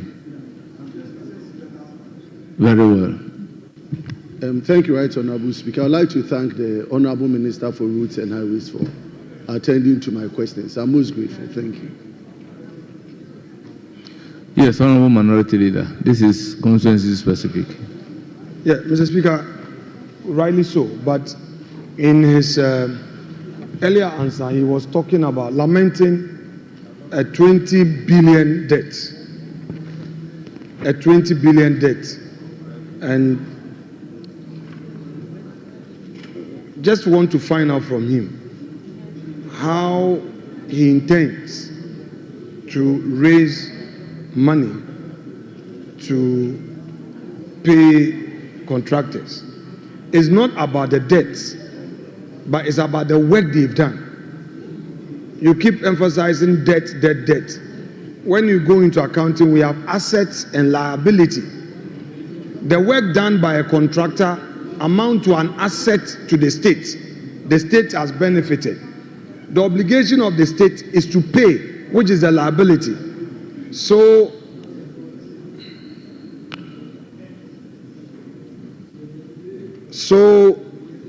my question to you is that since these contractors are Ghanaians and they have their businesses at stake and they have employees who are Ghanaians to feed, what assurances have you for them in respect of the 20 billion Ghana city debt you are lamenting about? It's not a time to lament. It's time to pay. It's the reason why you are in government. Give assurance to the contractors. Your plans. Honorable Minority Leader, does the minister responsible for roads and highways raise money to pay contractors? Mr. Speaker, with respect, in the ordinary sense, as you put it, he doesn't raise it, but he makes a request for that to be raised through the finance minister. And I am bringing this up because he raised the issue that there is a debt of 20 billion that must be paid. Mr. Speaker, he has a responsibility as a roads and highways minister to ensure that the contractors are paid. If you don't forward the certificate to the finance minister and all the monies will be assigned to Jubilee House, 2.7 billion or more to Office of Government Machinery, when you can commit this to pay contractors for them to fix the roads. I mean, Mr. Speaker, it is not your responsibility, Honorable Roads Minister. Honorable Minority Leader, does the minister responsible for roads and highways raise money for Jubilee House? No, Mr. Speaker, that's not the contest. I'm saying that if he is able to align with the finance minister, instead of allocating those monies to Jubilee, the Office of Government Machinery, instead of allocating to the Office of Government Machinery, they will prioritize it. Mr. Speaker, managing an economy requires prudence.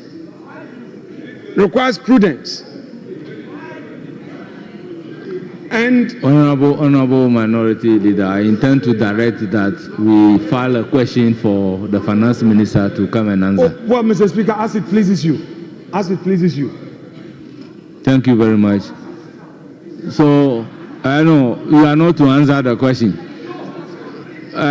Honorable Minister for Roads and Highways, you are not to answer the question. Honorable Minister for Roads and Highways, you are not to answer the question. Speaker, thank you.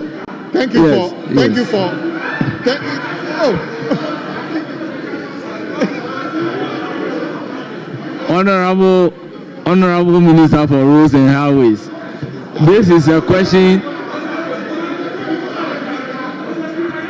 Honorable Minister, kindly resume your seat. I couldn't answer the question. Honorable Minister, kindly resume your seat.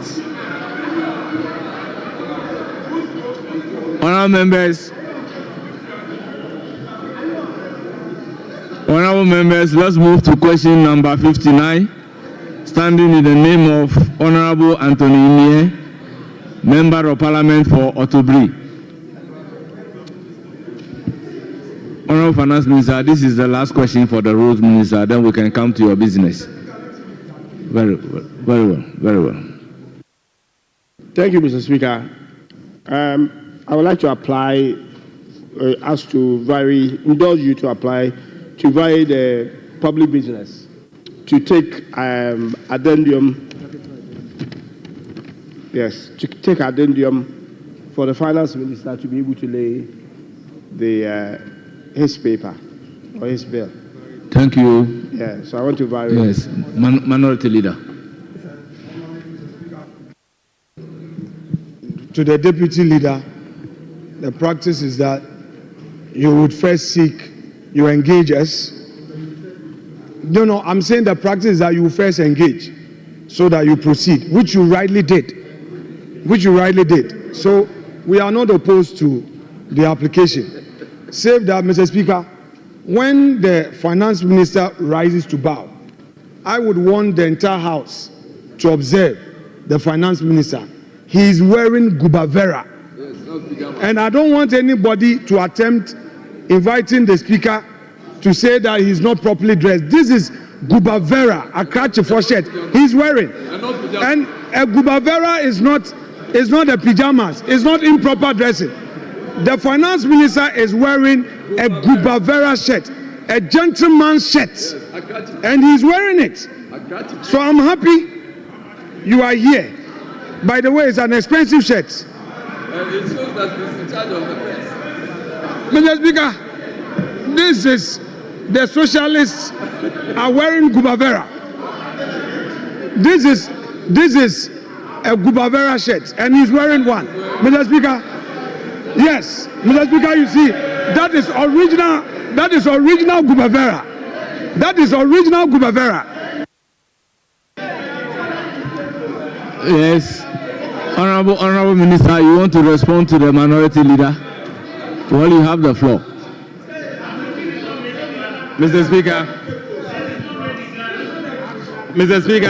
order. Right Honorable Speaker, I've made a commitment to this House to patronize locally made dresses. Yeah. And so, Mr. Speaker, there is nothing wrong if I decide to wear something that is made locally. Or, Mr. Speaker, there's nothing wrong. And I urge colleagues to learn to buy from Ghana. Thank you, Mr. Speaker. Honorable Minority Leader. Mr. Speaker, the issue is not about where it was made. It is a gubavera. Our local fashionists also make gubavera. So, Mr. Speaker, I have local brand gubavera. By the way, Mr. Speaker, the issue is not about whether or not it's a foreign gubavera or local gubavera.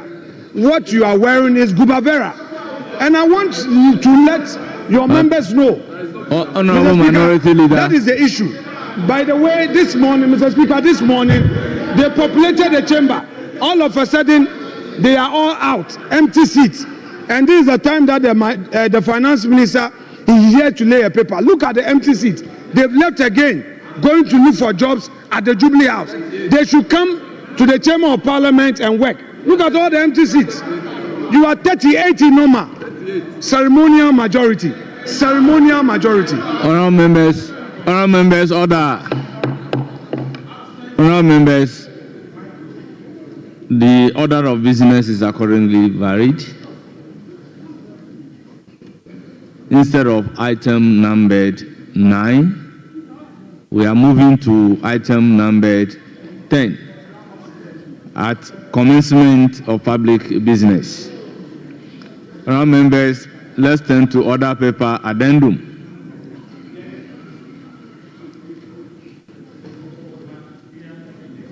Honourable members, presentation and first reading of bills.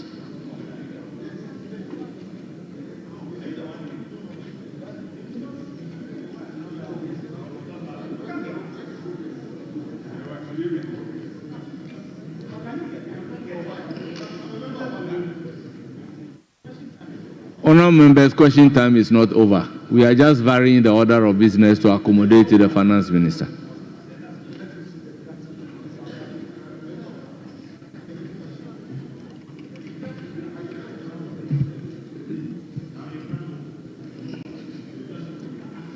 An act to amend the Value Added Tax Act 2013 Act 870 to exempt the supply of motor vehicle insurance from value added tax.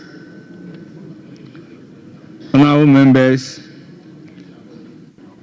The Bill on Value Added Tax Amendment 2025 is accordingly read for the first time and referred to the Finance Committee for consideration and reports.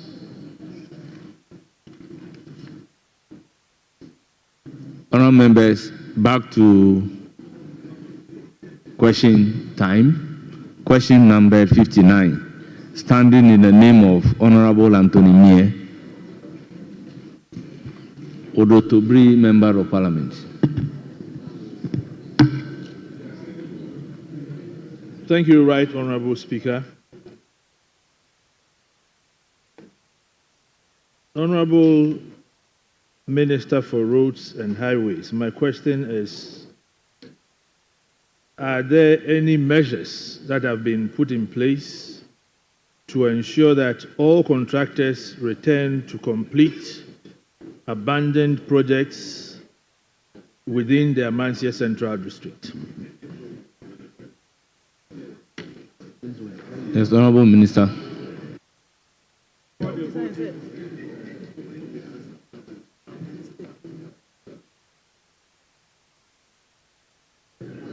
Thank you, Right Honourable Speaker. And I also thank you for encouraging me to resist the temptation of telling the respected minority leader what a said 16 billion was used to do under the slush fund. But I won't say that one today, because the 16 billion could have made a dent in the 20 billion we owe contractors. But that's for another day. So I won't say it here today. Mr. Speaker, the background, the Jakobu is the district capital of Amansie Central District in Ashanti region. It is a town located off the Ewiankwan Road, N10. 1. Jakobu Junction to Jakobu Town roads. Current program. The road was awarded as a variation order under the contract titled Reconstruction of Awiankwanta Obuasi Road, 30 kilometers. Lot 7, variation order number 3, rehabilitation of Jakobu Junction to Jakobu Town, 8.3 kilometers, and Jakobu Town, 5.6 kilometers. The project commenced on the 19th of December 2019 for completion by 18th December 2023. The progress of work is 40% physical completion. The contractor is on site and work is progressing. The Department of Feeder Road is also undertaking 11 projects in the district. Lucky you, my brother. 1. Upgrading to bituminous surfacing of Fiakuma Kente Feeder Road, 10 kilometers. Bituminous surfacing of Fiakuma Ebuakwa Krobo, kilometer 0 to kilometer 10.2. Bituminous surfacing of Fiankuma, is that the case? Fiakuma, all right. Fiakuma Ebuakwa Krobo, kilometer 10.2 to 20.2. 4.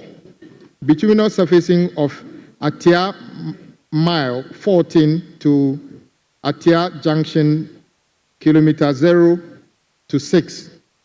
Bituminous surfacing of Jakobu Ebuakwa Krobo Odaso, 7 kilometers. Bituminous surfacing of Hia Mile 14 to Atia Junction, kilometer 6 to kilometer 9.7.3. 7. Bituminous surfacing of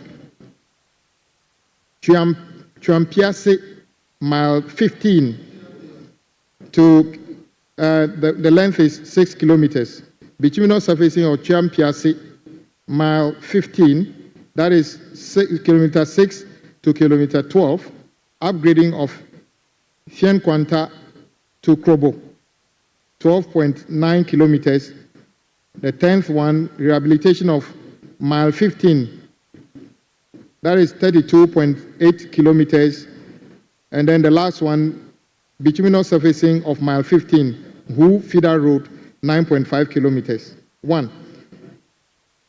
Upgrading of and bituminous surfacing of Fiankwanta to Kente Road. Current program. The project is titled Bituminous Surfacing of Fiankwanta Kente Feeder Road, 10 kilometers. Works commenced on the 27th of August 2024 for completion by 26th of February 2026. Progress of work is estimated at 8.15 physical completion. The contractor is currently on site and work is progressing. 2. Bituminous surfacing of Fiankwanta to Abuakwa Krobo, 10.3 kilometers. And then bituminous surfacing of Fiankwanta to Abuakwa Krobo. Current program. The above project has commenced on the 6th of April 2020 and was expected to be completed on the 6th of April 2021. It has since elapsed. The contractor is currently not on site and works have since been terminated. Future program. Engineering design studies will be carried out by the end of the second quarter of 2025 to assess the appropriate intervention, after which consideration will be made in the 2026 budget for if funds become available. 4.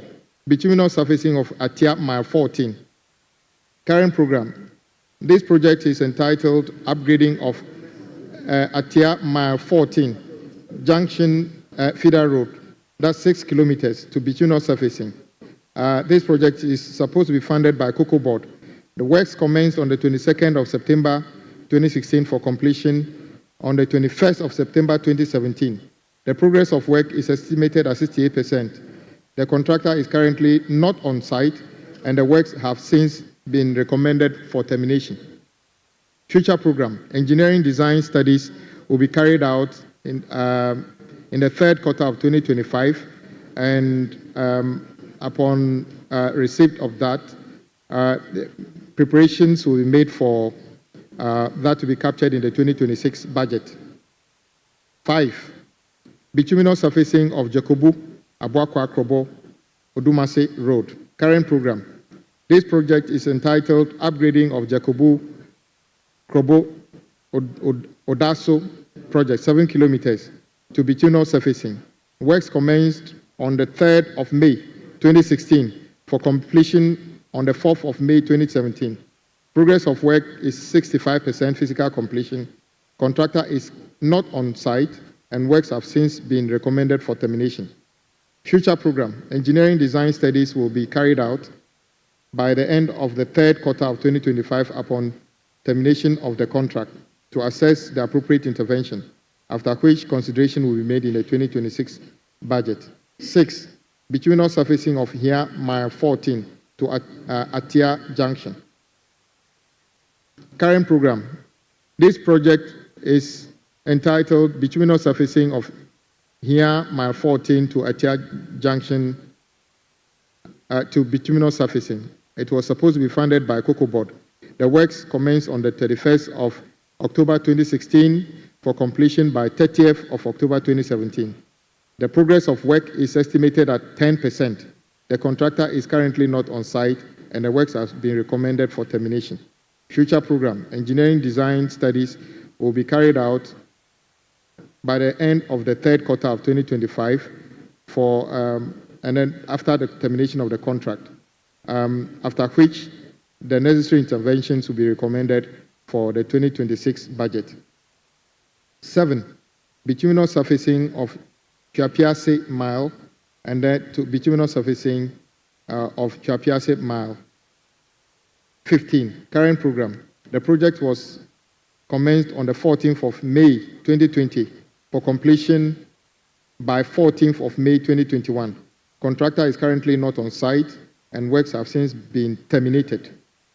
Future program. Engineering design studies will be carried out by the end of the second quarter of 2025 to assess the appropriate intervention, after which consideration will be made in the 2026 budget.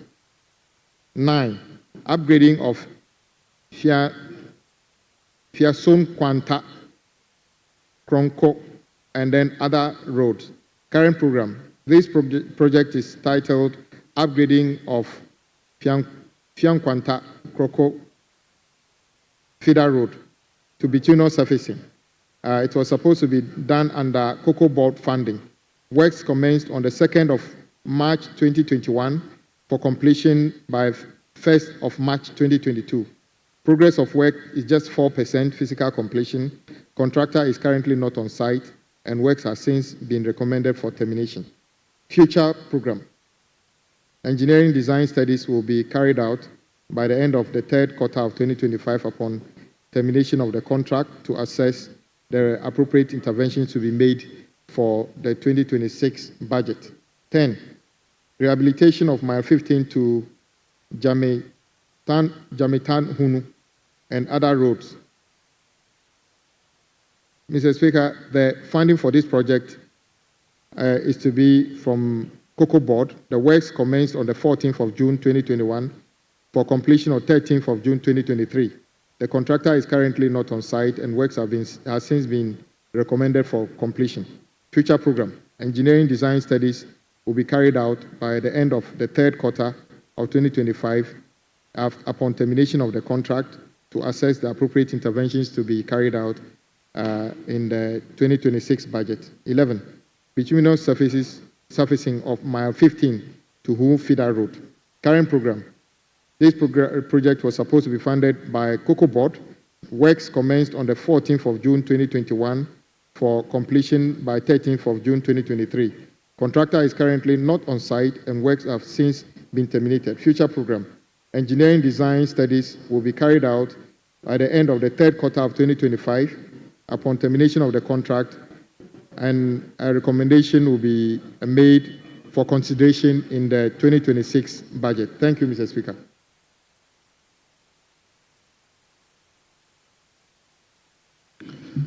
Thank you, Honorable Minister. Any follow-up? I'm grateful, Right Honorable Speaker. Thank you, Honorable Minister, for the update. I realize that out of the 11 roads being constructed by feeder roads, the contractors for 10 of them have abandoned the site. Very disturbing experience. What is more disturbing is that some of these sites have been abandoned for over 6 good years. I think it is not good for us as a nation. Can you assist this House, if you know, as to the reason why these contractors have abandoned their sites? Not only these contractors, I think it's a canker, it's everywhere. You go everywhere in Ghana, road contracts have been awarded, and I don't know if it is the practice of contractors to take contracts, you sign them, you assure the government of Ghana that you are going to embark on this contract, then you just visit the site, the next moment we realize you are not there. You don't go back to the site, you don't inform the government that I don't want your contract anymore, I cannot complete the contract, and you leave it like that in the books of the ministry. If we had not embarked on this exercise today, the minister would be sitting in his office thinking that, yes, all these roads have been awarded. I think it is a bad practice. Mr. Minister, can we know what the causes are? Is it that the contractors don't get the cooperation of the government? Is it that the contractors are incompetent? In fact, I have on several occasions witnessed contracts being awarded to certain people. I think this practice has to be discontinued. We mean serious business. Honourable Member, what is your question? So my question is, what is the cause of this? Why is everybody, all these contractors within the Odotobri constituency, why are they abandoning the contracts? Out of 11 roads that have been awarded by the feeder roads, 10 of them have abandoned sites. Yes, Honorable Minister. Why are the projects abandoned by the contractors? Mr. Speaker, I must say that having 11 road contracts in one district is actually a record. And you were blessed. Once upon a time, you were very blessed. Unfortunately, that blessing has turned into a nightmare for you. And I can sympathize with you. There are various reasons why contractors are not on site. But primarily, it would have been the capacity of the contractor and ability of the state to pay for it. That is a fact. But I agree with you. When somebody takes a project and does only 4% and leaves the site, does that not question whether we did proper due diligence before giving them? Because 4%, all you would have done was done clearing by the time you do 4%. So why did you abandon the project? But the answer is not far from the house here, Mr. Speaker. There's a reason almost all former road ministers and now me having the responsibility to answer more questions about road, because roads are pivotal to almost everything we do. So every colleague requires road. Even Greater Accra region is still crying for road. You can imagine what those of us in the villages have to be crying for. So it is a matter of us having, as a country, perhaps paying a bigger attention to how we fund roads. Mr. Speaker, I keep asking questions. Why is it okay for everybody to feel that we have rivers, but when we want to bring water to our homes, we fund the collection of that water, treatment and distribution, and it's paid for. The same thing, Akosombo Dam, the river water is there. We use money to dam it. For you to use electricity, you have to pay for it. But somehow, we believe that we can build roads and everybody use it for free. Is it not, it's something else. Meanwhile, it costs money to build roads as well. But for us to see water as an essential commodity that when you produce it, people pay to use it.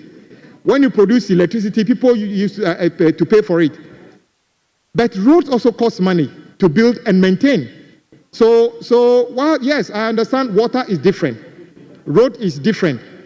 But road is also something that you don't just build and leave it there. It costs money to build and maintain.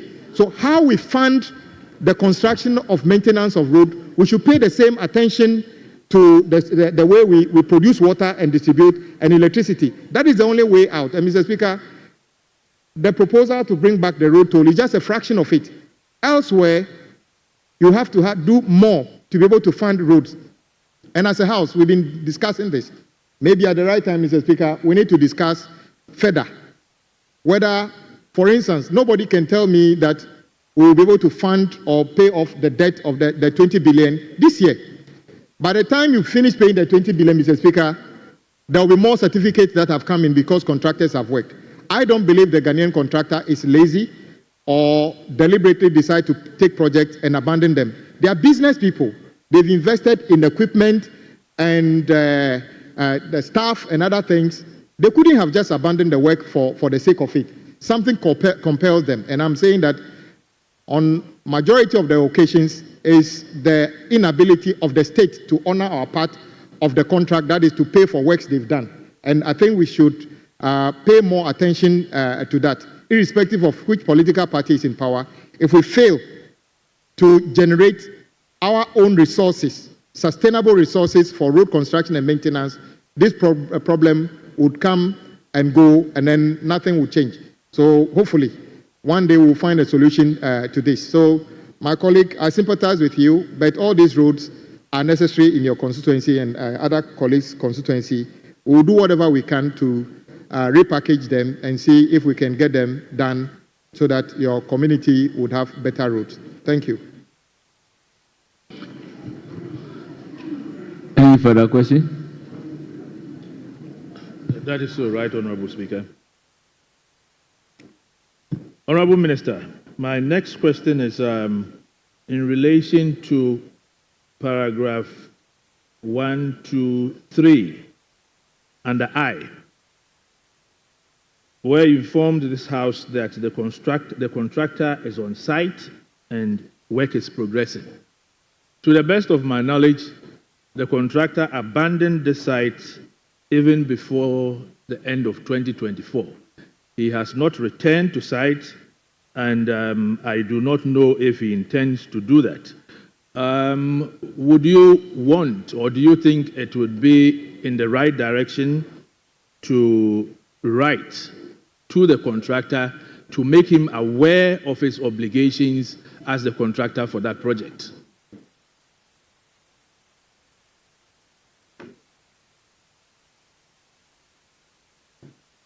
Mr. Speaker, yes, once a contractor mobilizes to site and is working, we can argue about the pace of the work, but they will tell you we have plant, equipment, and staff on site. So the pace of the work may be slower, but when you look into the contract, that is still contractor on site. But there are some that the contractor is completely packed off site. In fact, they can even tell us they are not interested in the work. So that is the difference. The one you are talking about, the contractor has capacity. It's significant. So it's almost difficult for him to continue working. But I agree with you. All we can do is to appeal to them. And I must say that without mentioning names of contractors, I am also aware that there are other contractors in similar situations who continue to hold themselves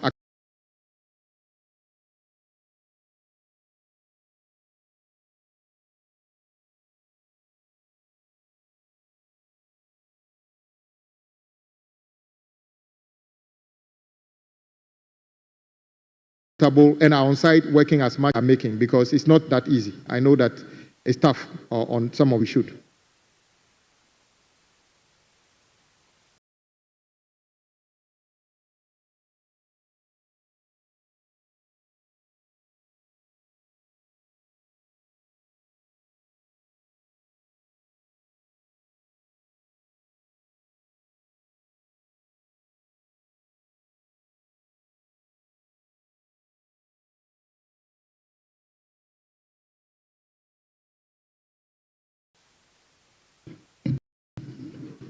Contractor.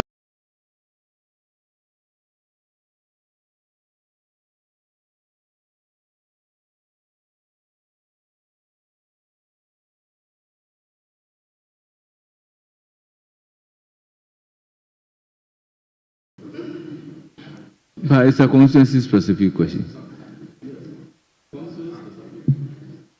Very for you. The road projects under question in Odotobri constituency, as the minister has perhaps paid their mobilization, and if they were, will be reprogrammed for intervention possibly in 2026. Would he, consistent with that assurance, factor these next visits to the Ashanti region to assure the residents that this will indeed be programmed? I thank you. Mr. Speaker, they are in two parts. Those under Cocoa Board, as we know, Cocoa Board, based on the IMF program under which we are currently, Cocoa Board is to offload all their road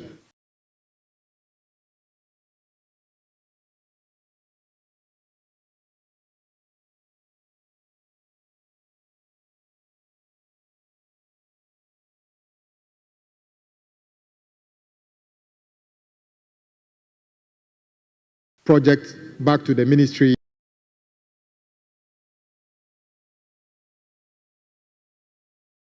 Is what happens to the certificates that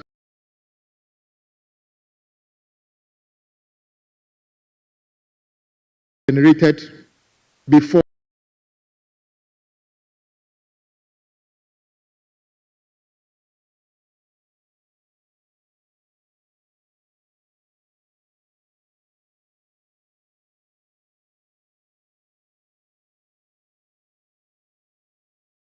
that the state need to take a look at, because it's dealing. Cocoa Board doesn't have 1 billion Ghana cedi today to even pay off what they owe. Talking about how to repackage those project for eventually we'll do it. I agree with you. Fortunately, for those takes compensation and then doesn't do the work. But I know if you take money for work which you haven't carried out, that one shouldn't on the road somewhere, not Jacobo, somewhere else. I'll get there one day. Honourable Member, this weekend we have a post-budget workshop. Mr. Speaker, I know that the rules are very clear about, and the fact that we should be constituency specific because of the nature of the question. But, Mr. Speaker, I want to really support the road minister. Mr. Minister, I think that there's something that should be very clear in your mind. Even though this site, the previous government, the previous minister, and so actually brought the electricity. So please go ahead. And I think you should broaden it, just the ordinary, the normal roads. Otherwise, trust me, we can't fix our roads. I know that if you go to South Africa, you just pass, you don't stop, and then that beep sign comes and people pay. If you don't do that across the whole country, in all the major roads, you will not fix a single road. 4 years' time, the roads will even deteriorate worse in it. When? Because you should do it. Trust me. If you don't do it, you're going to have problems. Honorable Nitiwood, the question doesn't relate to question number 59, but I would allow the minister to provide an answer. Mr. Speaker, I want to take the opportunity to highly commend my colleague for the position he's taken. The issue about road funding, and I might take the opportunity to also pay tribute to one of our former colleagues, Honorable Adiomi. I remember very well those days that we were struggling to improve the accruals to the road fund. He was the ranking member, and he supported the call for the increase in how much fuel levy goes into the road fund. That is why we moved from the annual 250 million Ghana cedi to 1.2 billion at the time. So the road toll is coming back. We sent a concept note to Ministry of Finance. They have given us approval. The technical works are being done, and we are going full electronics. We don't intend to build any physical tolls on any road. And then all the challenges people talk about, how do you collect the money and everything. I jokingly said, if President Mahama were to say that everybody in Ghana should get a phone number, a Momo number to receive 1,000 today, everybody will be able to get it. The same way we are going to be able to implement the road toll. We'll select the most efficient technology that makes sure that it is fair, and then the accruals are safe and easy for everybody to pay. And whatever we collect goes only to funding of roads, not into a consolidated fund where somebody will decide whether to give us the money for road or not. It has to be entirely for road-related expenditure. And I will come to the House with that. And then I want to thank my colleagues for when. We are hoping that by April thereabout, we should be going for RFP, request for proposal, both technical and financial, so that we can go ahead with it. Thank you very much,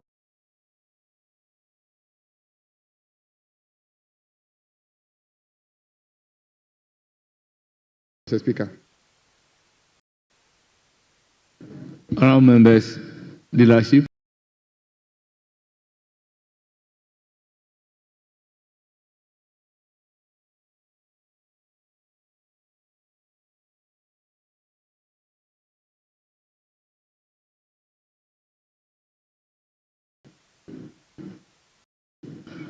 Honourable members, we have come to the end of question time.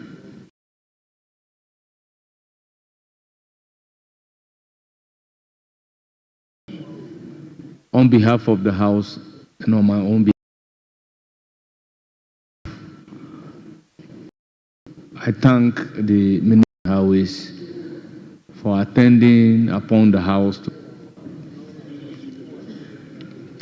Honourable members, item number 9, statements. Leadership, any indication?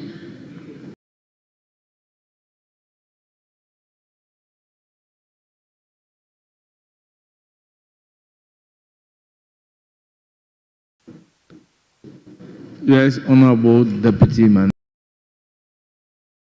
Leader. Yes, Honorable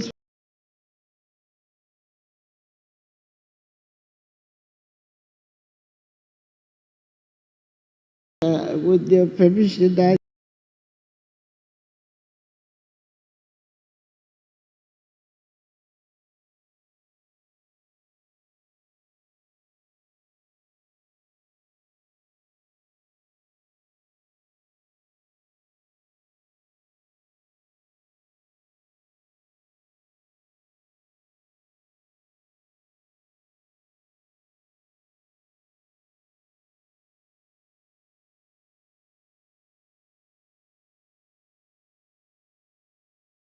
from each side. Today is Friday. Thank you.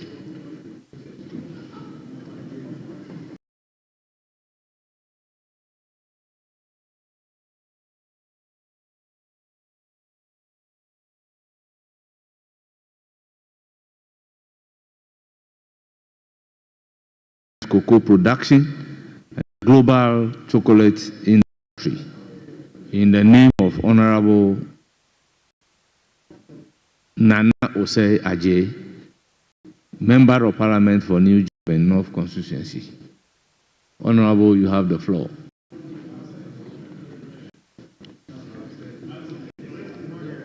Honorable members, in his absence, we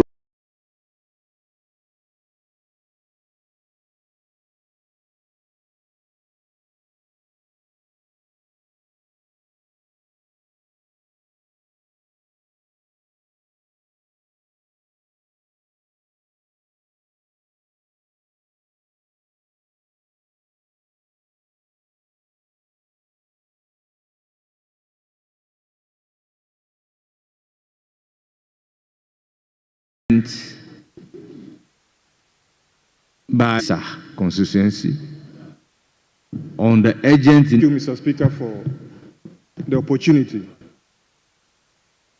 Mr. Speaker, thank you for the opportunity to make this statement in an effort to bring urgent attention to the state of the Bole Bamboy Techima Road and its implications on commuters, particularly the good people of the Upper West and Savannah regions.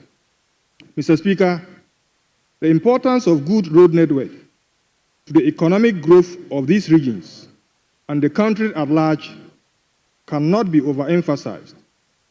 Particularly, Mr. Speaker, have alternative means of transportation. Road transportation is a critical to their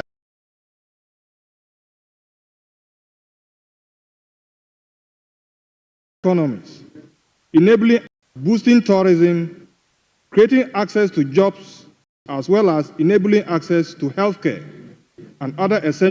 Ultimately, a good road network provides the opportunity to stimulate it at large.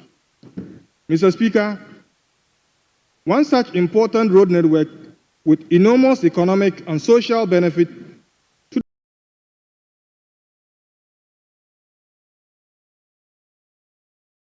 people in these two regions and Ghana at large is the Wabole Bamboy Techima route. It is an N12 route that links the Upper West and Savannah region to the southern part of Ghana. It is sad to state that the social and economic benefits of a good road network are lost on the people. The deplorable condition of the road continues to pose severe challenges and hardships to commuters and communities along it.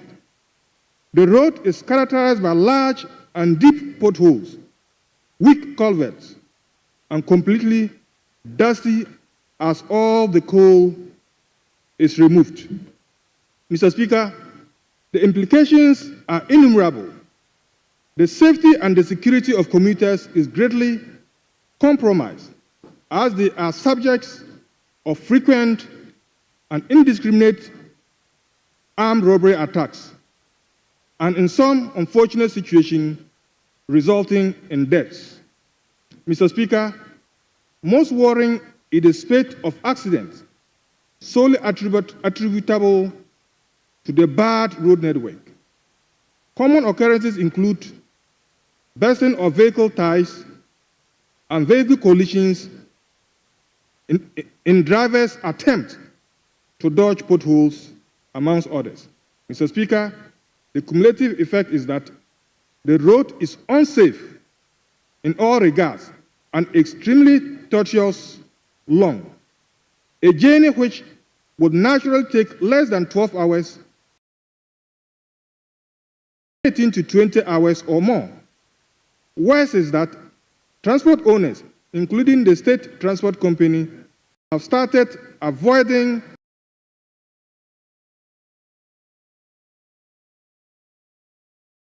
and even abandoning the road.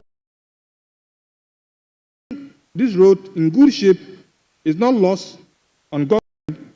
The neglect of the road close to a decade without maintenance has left the entire road network in its present deplorable state.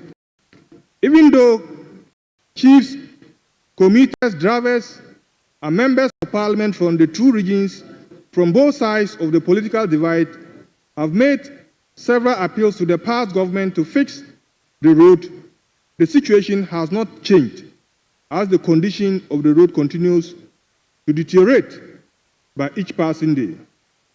And although the immediate past regime announced the award of a portion of the road to a contractor before it exited power, the contractor is yet to commence work on site. Also, the bad road network has significant toll on the health of commuters and settlers.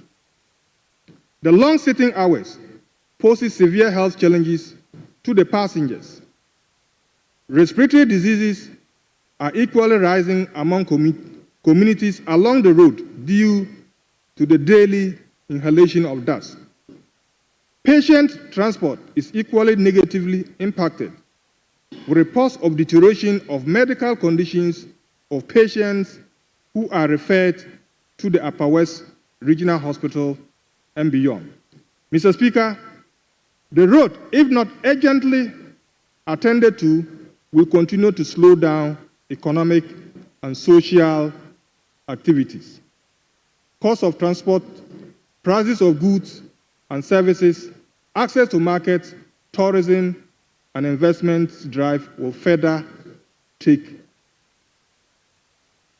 a nosedive. In conclusion, Mr. Speaker, fixing this road as soon as possible will allow for easier movement of goods and services to markets and facilitating trade to boost economic growth.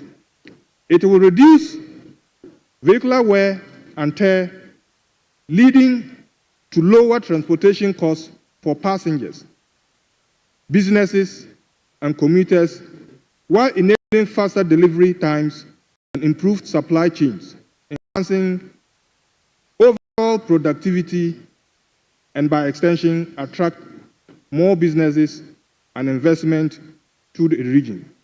This will help create jobs in these regions for the unemployed youth. It will further boost tourism and reduce the negative impact cited such as accidents, robbery, and deaths along the road.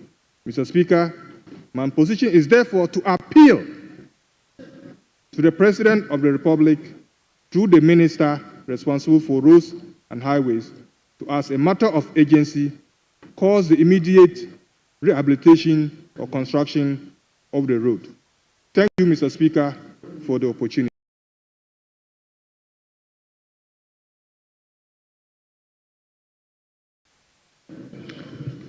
Thank you very much, Honorable. Yes, Honorable Peter Tobu Lanchiri. Thank you very much, Mr. Speaker, for the opportunity to contribute to the statement ably made or delivered by the Member of Parliament for the Dafiama Buse Esa constituency, Honorable Sandare Mwenenso. Mr. Speaker, speaking about the road from Techman to Wa requires some bit of energy to stand in Parliament and speak, because all of us, as we sit here from that stretch, constituents are threatening that if that road is not fixed, we should not even come home. Drivers are threatening that if that road is not fixed, they will abandon the road. Mr. Speaker, VIP from Wa to Accra used to use 9 hours. Today, VIP is using 18 to 20 hours. Mr. Speaker, STC is using between 20 to 22 hours because STC prefers to use the bypass between Sola and Foforoso and cut across to Techman, abandoning the Sola Techman portion of this road. It is quite sad to realize that a journey of 9 hours is becoming a journey of 18 hours. Mr. Speaker, if we believe that time is money, we are wasting 9 additional hours for the same stretch of road. What is more important and very sad is the fact that the spate of accidents on that road, because of the bad nature of the road, threatens lives and properties. I am happy to announce, Mr. Speaker, that as we cry about armed robbery on that road, because of the bad nature of the road, His Excellency President John Dramani Mahama has infused some fresh energy into the Ghana Police Service by appointing a new Inspector General of Police. And we'll call upon him as well that before the road is fixed, government should endeavor to ensure that patrols on that road is maintained at a very high level so that security can be guaranteed. Mr. Speaker, in conclusion, briefly, this is a road that passes through a former Prime Minister Buzia from Wenchi. It is a road that passes through the current President, Mr. John Dramani Mahama Bole. So it is therefore a very important road. And apart from that, this is a road that leads to Burkina Faso. We know that in the near future, we'll be talking about a rail line from Tama to Ouagadougou. But until that is done, let's have a better route to be able to enjoy transport home and back. I'm so grateful, Mr. Speaker, for the opportunity. Thank you. Thank you. Honorable Dominic Nitiwul. Thank you, Mr. Speaker. Let me support my colleague who brought the attention of the country and the House. And I'm happy that the road minister is here to listen to the statement by my colleague. Mr. Speaker, the bad nature of this road was highlighted in the last quarter of 2024. Is the reason the government had to hardly look for resources and got the Minister of Finance to issue a commencement for portions or a portion of that road that was awarded. Mr. Speaker, it's really a very terrible road. That is leading to a regional capital. If you get that road not done, if that road is not done, it will mean that the Upper West will be cut off from having any good route to the Upper West. Because from Bolga's side, the road is not good. And from Wenchi's side, if the road is not good, and we don't have any other alternate route, it means the entire region does not have any motorable route to that region. We're not even talking of roads within the region, but the main road to the region. That's how bad it is. And so I'm happy that the road minister is here. The road minister, I believe that you should take judicial notice of, or take serious notice of the plea of the member and see what you can do to ensure that at least the road is motorable. When this matter came up in cabinet and we're discussing, some of us were of the view that we should even quickly go there and do spot improvement to at least allow it to be motorable for some time. But then we're told that it is so bad that if you want to even do spot improvement, it won't help. And so it needs real construction. And so I think all of us, the whole country needs to support them. You cannot have a situation where a whole region cannot have an access route, a third road to the region in 21st century Ghana. I think it's wrong.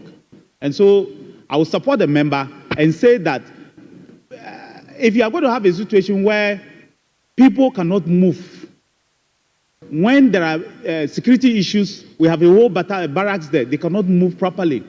When the police cannot move properly, when people who are traveling cannot move properly because the roads are bad, it doesn't speak well of us. And where still, it is at the border where terrorism threats are coming towards us. And these are places that we should find a way of ensuring that the place is good so that we can reinforce if there is a problem. We cannot have a situation where Upper East and Upper West, we have bad roads. It's something that the country should not should really look at as a second option. And for the Wenchi through Bole, Sola to Wa, having the sort of road that they have had, I've used that road several times, Mr. Speaker. Even with your 4x4 car, you are going to suffer. I can imagine the market women who are using this road just to make ends meet. That they are not using 4x4 Land Cruisers, they are not using Nizam Patrols, they are not using modern day cars, and they are using the old cars that our people use. I can imagine how they suffer. I can imagine people sitting 10 hours to move on a road that could have used 2 hours. I can imagine if people are referred, and for some reason they do not have money to get onto the aircraft, or maybe the aircraft is not coming that day because it does not come regularly, and you have then to move to Kumasi or Accra. I can imagine that pregnant woman has to move with this type of road. We are going to kill the person. So, Road Minister, I think that you should pay attention to this road and look at how you'll be able to ensure that at least it made motorable. There are many difficulties that you are going to face. That is true, especially with roads. But I also think that there are some roads that you should prioritize, and this should be one of them. That make them a priority and ensure that within this year, you begin to at least allow the people to enjoy some good roads. Otherwise, it will be sad to have a situation whereby the entire region does not have any motorable road that you can move to. It's not a very good thing. I want to thank the maker of the statement for bringing it to our attention. As I said, the nature of the road came, especially in the last quarter when the rains destroyed most of the parts of the roads. And it's not just only the one leading to Y7, even out of Y, the rains destroyed a lot of it. And if we allow rainy season to come again, then the roads will even get worse. So if we can do something before the rain starts to come, then it will be good for all of us as a country. So with this, I want to support the call of the member that we should prioritize these roads as one of the first roads that the road minister will deal with, even though all of us have roads in our constituency that are not complete. But I still want to support the make of the statement and say that we need to do this for the sake of all of us as a country. I thank you, Mr. Speaker. Yeah, thank you very much. Yes, honorable member, you have the floor. Thank you, Mr. Speaker, for the opportunity to comment on the statement ably made by the Member of Parliament for Dafiame Buse Issa. As an MP from the Upper West region, I think he's done a good job for all of us. It's been a challenge for all of us, and we are all facing the threats.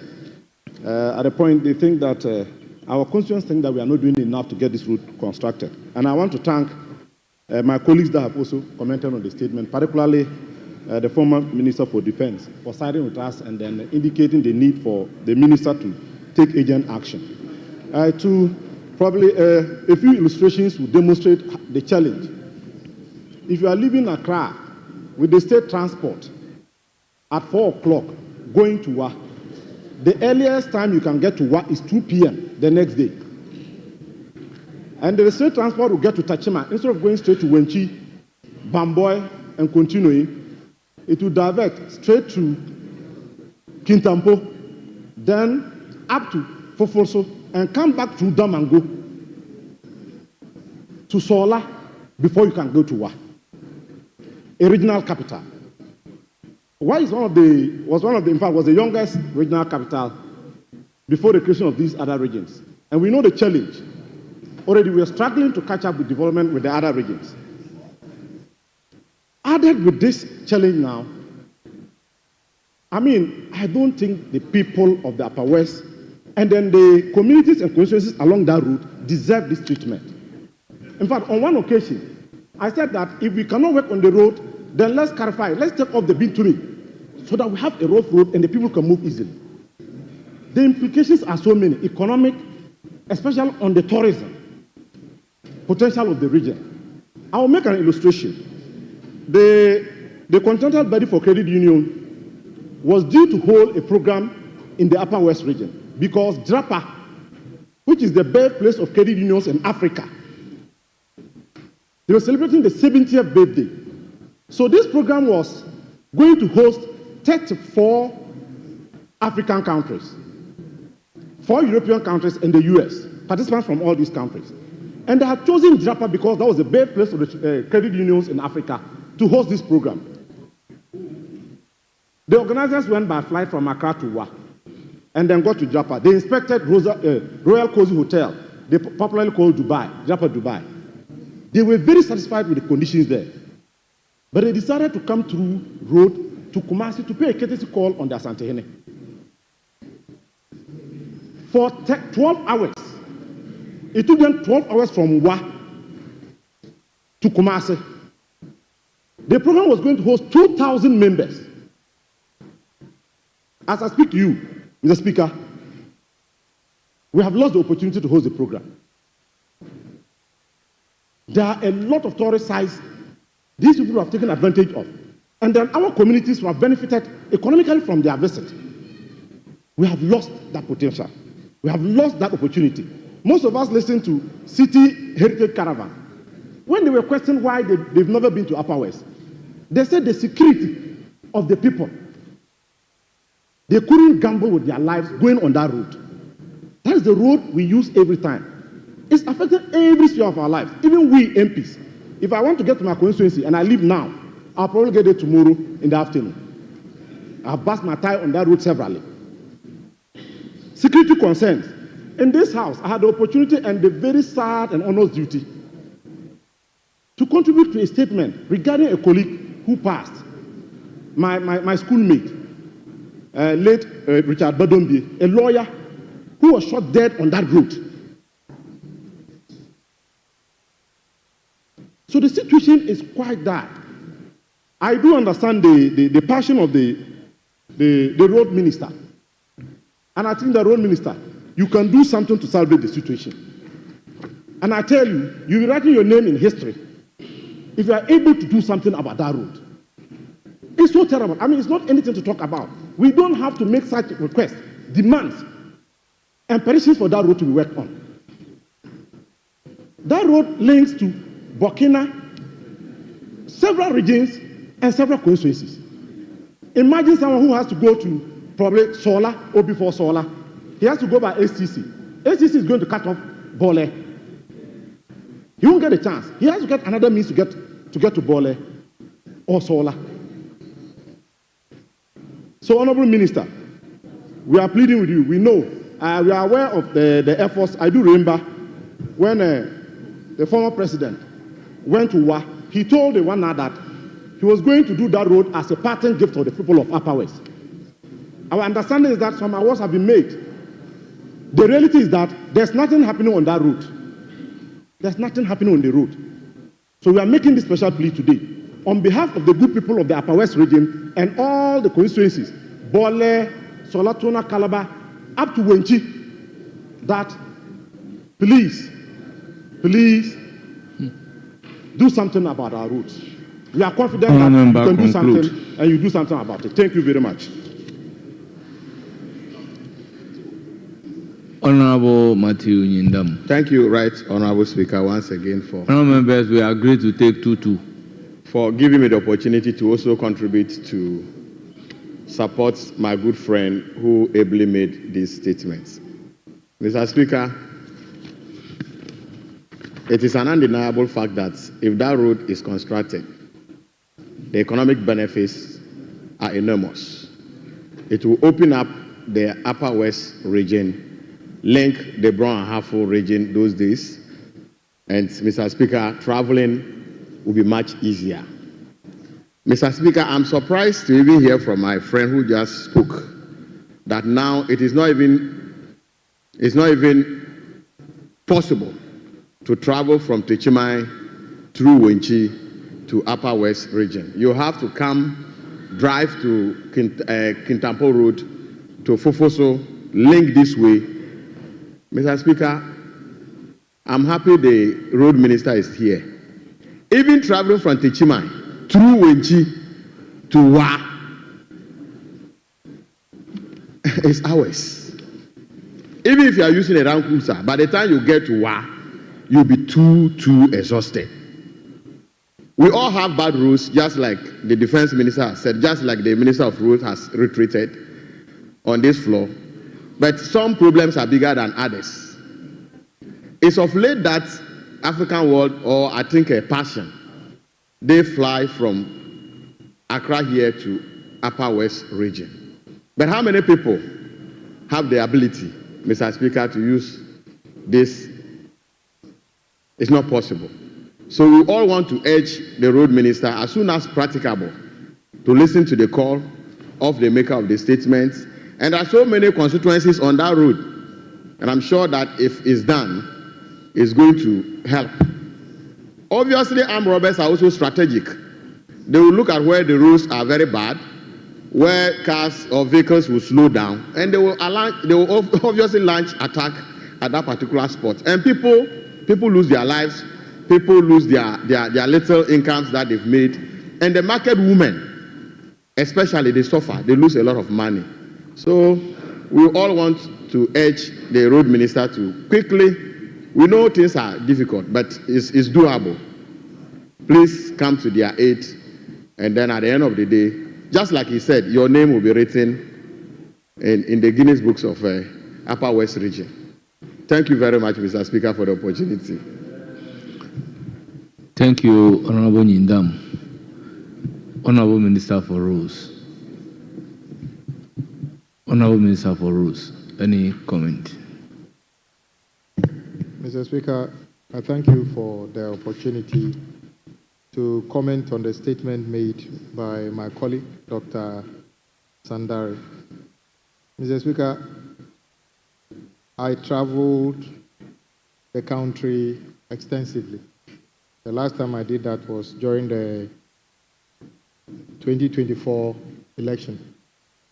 Mr. Speaker, it's true that you could get to parts of the country and you wonder whether that is still within the boundaries of Ghana, and whether the people living in those areas also feel they are benefiting from the efforts of the country. I agree with Honorable Nyindam that some problems, we have a lot of problems, but some are bigger. The particular route my colleague is talking about, we refer to in some circles as the Western Corridor Route, because it comes right from Melubo to Hamile. Very strategic, because if you consider the fact that when you are getting to the south, that is a route, if you are coming from Hamile, easily you can go to Takoradi. So if you were to be talking about agriculture, and indeed, we know that some part of agricultural produce from Côte d'Ivoire can easily come through at the middle somewhere and come down. And there are mining potentials of our country along that route. So that is, it's not a mistake that even the Western Corridor Road, railway, is supposed to be tailored along the same route. Mr. Speaker, the horror stories on driving on that road, you should only try it and you see that it is something we should have done like yesterday. Mr. Speaker, the total length of that road from maybe Elubo to Hamile will be slightly over 670 kilometers. And on average, without even dualizing it, if we were to just do double surfacing and other things at roughly $1 million per kilometer, if you were to add interchanges and others, it could be easily more than $1.2 billion. But it is an investment because the values we derive from that are more than that. It's true that, as the former defense minister, my colleague, said, somewhere last year, a decision was taken to award a section on contract. But those who ply the road know that, as we speak, there isn't much going on, because without saying much, no funding was made available for that, because the same contractor who is supposed to be doing this is also asked to do something somewhere where he has invested money and is not being paid. So even that one is also, let me use ordinarily abandoned. Now, the section he's referring to, that is Techiman. We refer to Techiman Solawa. It's not about President Buzia or President Mahama. It is just a road that ought to be done. The section from Techiman Solawa is also more than 320 kilometers.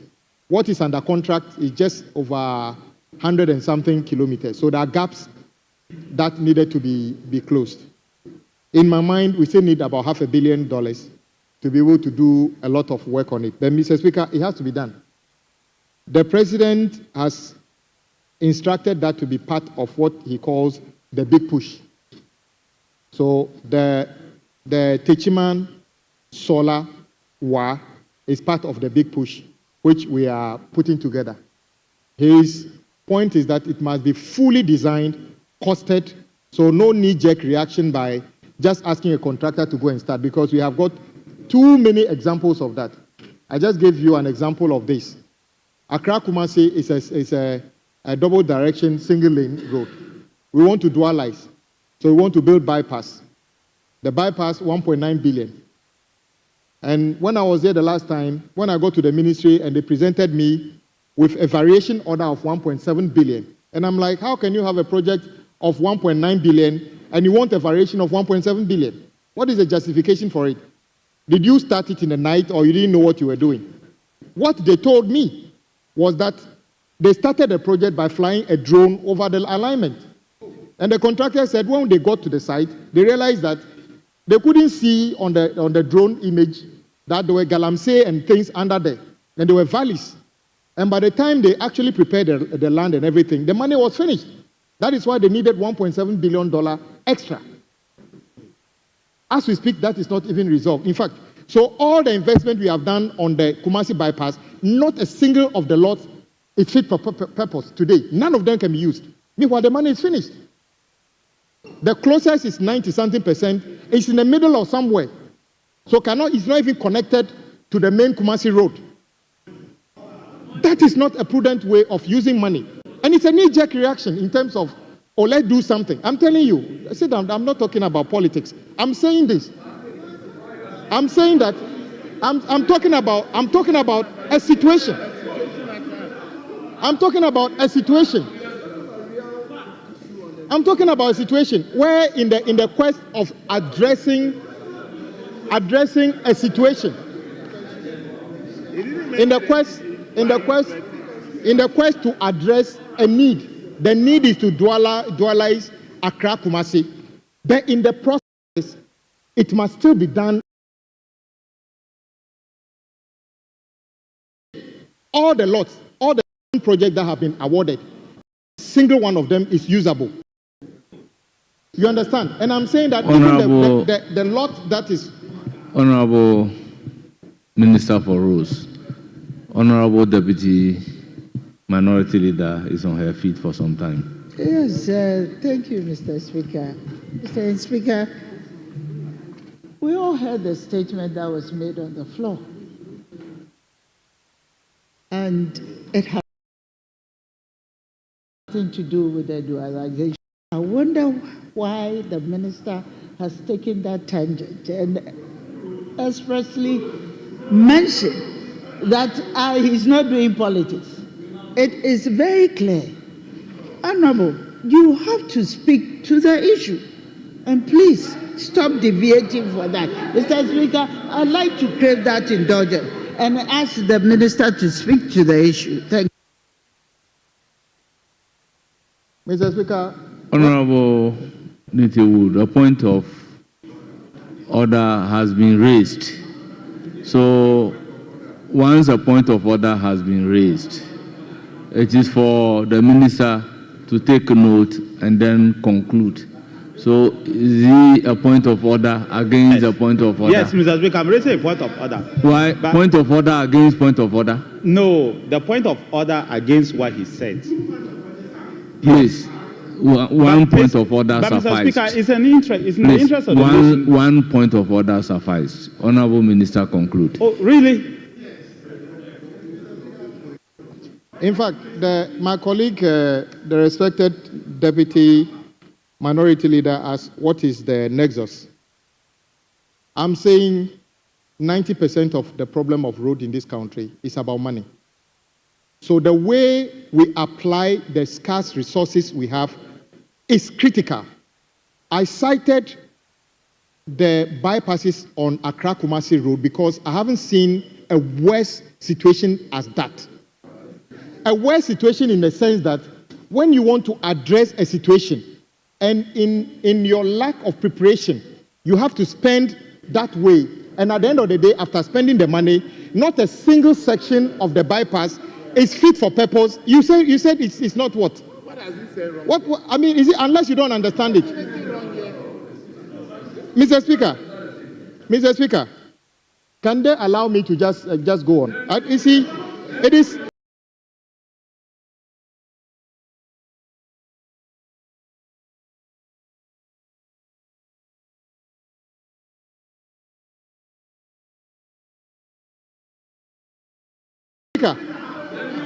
Misleading the House. That what? Mr. Speaker, the road minister said the full member is misleading the House.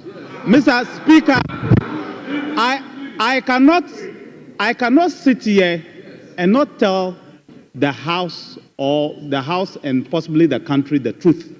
Mr. Speaker, I sat in cabinet when the former road minister brought this contract to cabinet. Mr. Speaker, the contract was brought to cabinet, the designs were brought, it was debated, and the amounts were attached to it. The contractors signed to roads that were designed, the amounts that were given, and they signed and said they could do the work. If today those contractors are asking for violation, you should hold them responsible. Because there were designs to the roads. I was there, I saw it. The debate in cabinet was, we debated it, even as to, because we needed to vary resources from another contract to that particular contract. And you know where we varied it from. So the money was there. We designed, the roads were designed.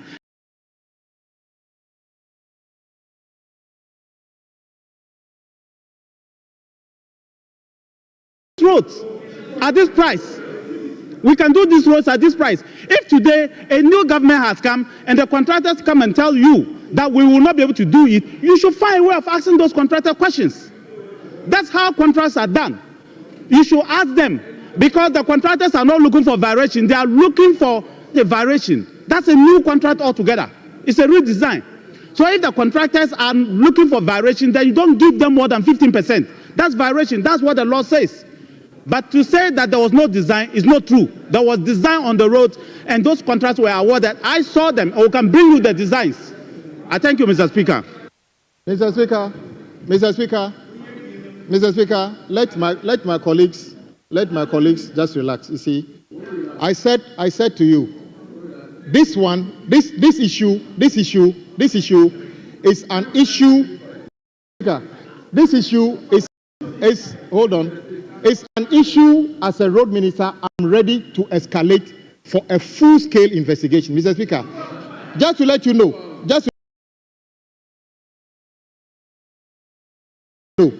the contract is a design and build contract, so you wouldn't have seen design at the time in cabinet because the contractors got to start the whole essence of design and build. So whatever they showed you cannot be a design. Mr.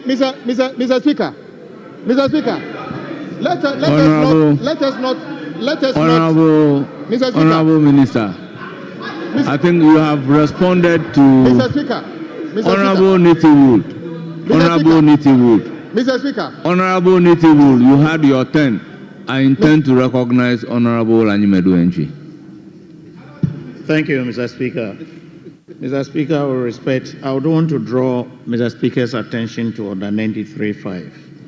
Mr. Speaker, a statement had been made by a member and comments have been made. And Mr. Speaker, because the road minister is here, the road minister, you were invited to contribute, whether you had any comment on that.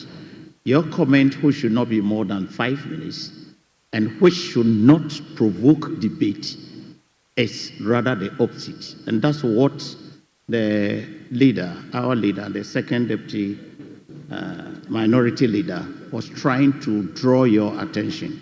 Being a senior member of the House, Mr. Speaker, I pray that my brother should take you and then wind up on this. Thank you.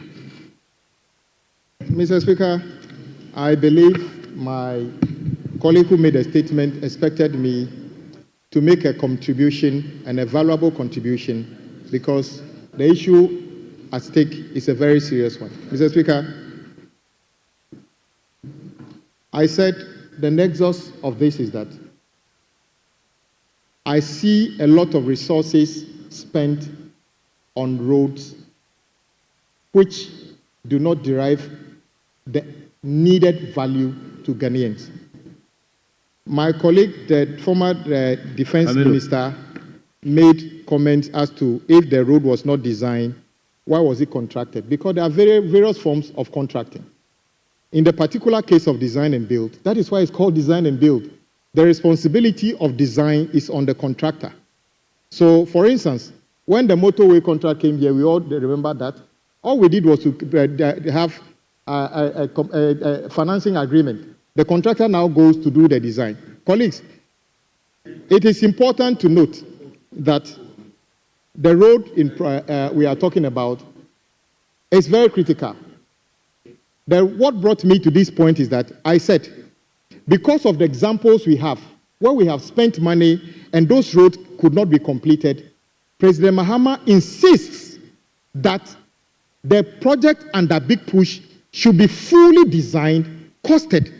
So no one turns around and brings us a variation which is more than 100% of a cost of a project, which is totally ridiculous to start with. And I agree with you. How do you award a project for 1.9 billion and then have a 1.7 billion variation to it? I don't know what was presented to your cabinet, but I can tell you the variation did not come in 2025.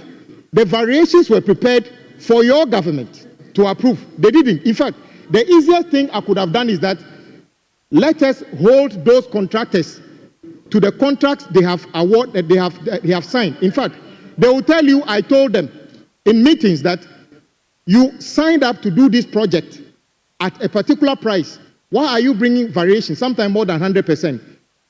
And the ministry themselves didn't make this comment to me alone. When we went for pre-budget hearing, they repeated the same comment in front of the finance minister, that the reason for the variation is because we only flew a drone over the alignment. We didn't know there were galamsey pits and everything under it.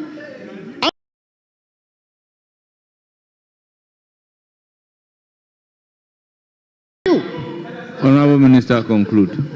In conclusion, the road my colleague is talking about is captured under President Mahama's Big Push. Very expensive, but I would love to tell you that tomorrow morning I will encourage President Mahama to go and put a contractor on it. But that the defense minister said by saying that they have awarded a section to a contractor in 2024. That contractor is even not on site. It's even a design and build. But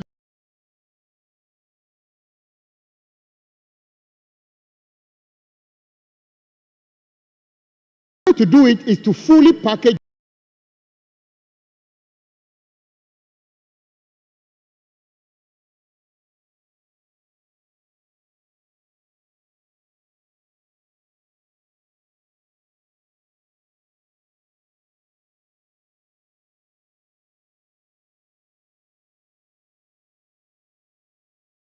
project and find the money for it. So that is exactly what we are going to do. In fact, it is not President Akufo-Addo.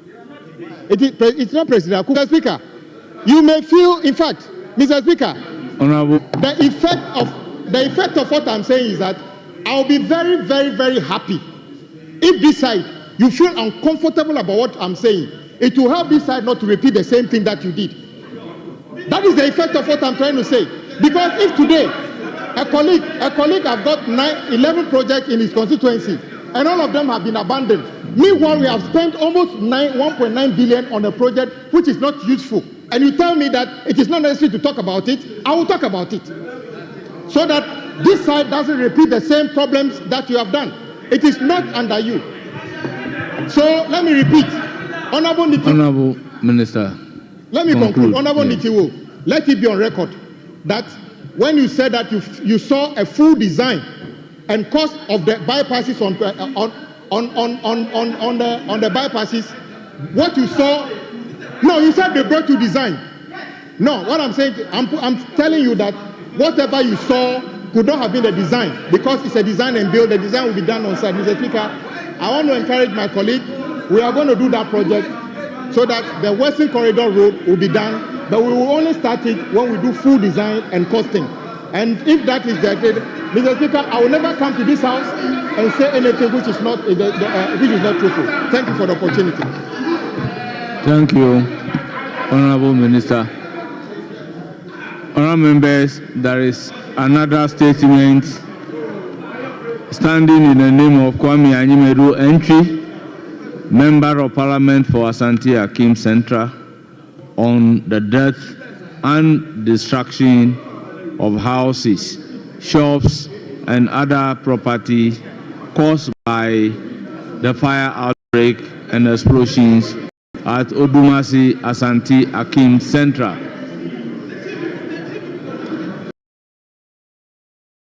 Speaker, on this, I've been trying to catch your eye. For nothing at all. Very well.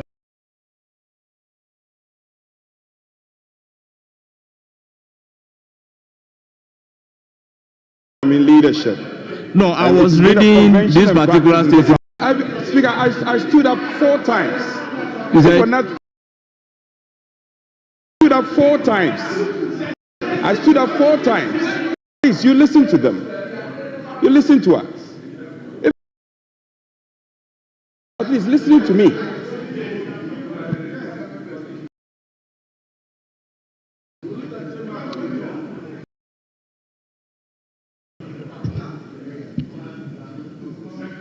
Then, and destruction of property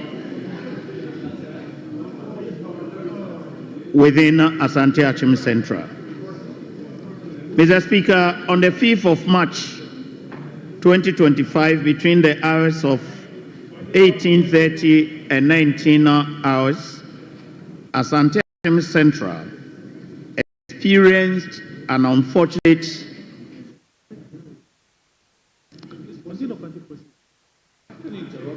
Please. Mr. Speaker, thank you very much. Please. What? Sorry, yeah, but he didn't give us copies. We don't have copies. Mr. Speaker, I was requesting for copies of the statement because we don't have copies of the statement.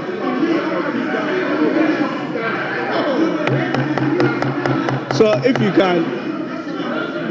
you can furnish us with copies of the statement, please. Honourable members, order. Honourable members, resume your seats.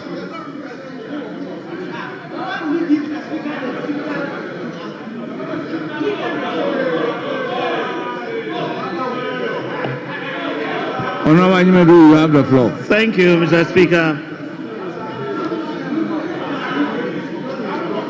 On the 5th of March 2025,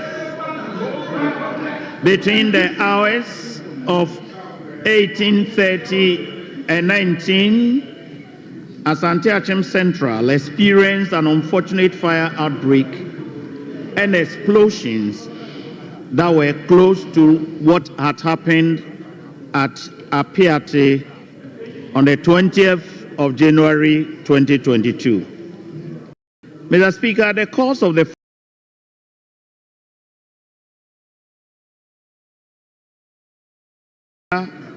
started lightning and thunderstorm. The light other shops that were adjourned to this particular shop, and the fire extended to these other shops. Unfortunately, there were in these shops the presence of high pressure vessels and other high combustibles.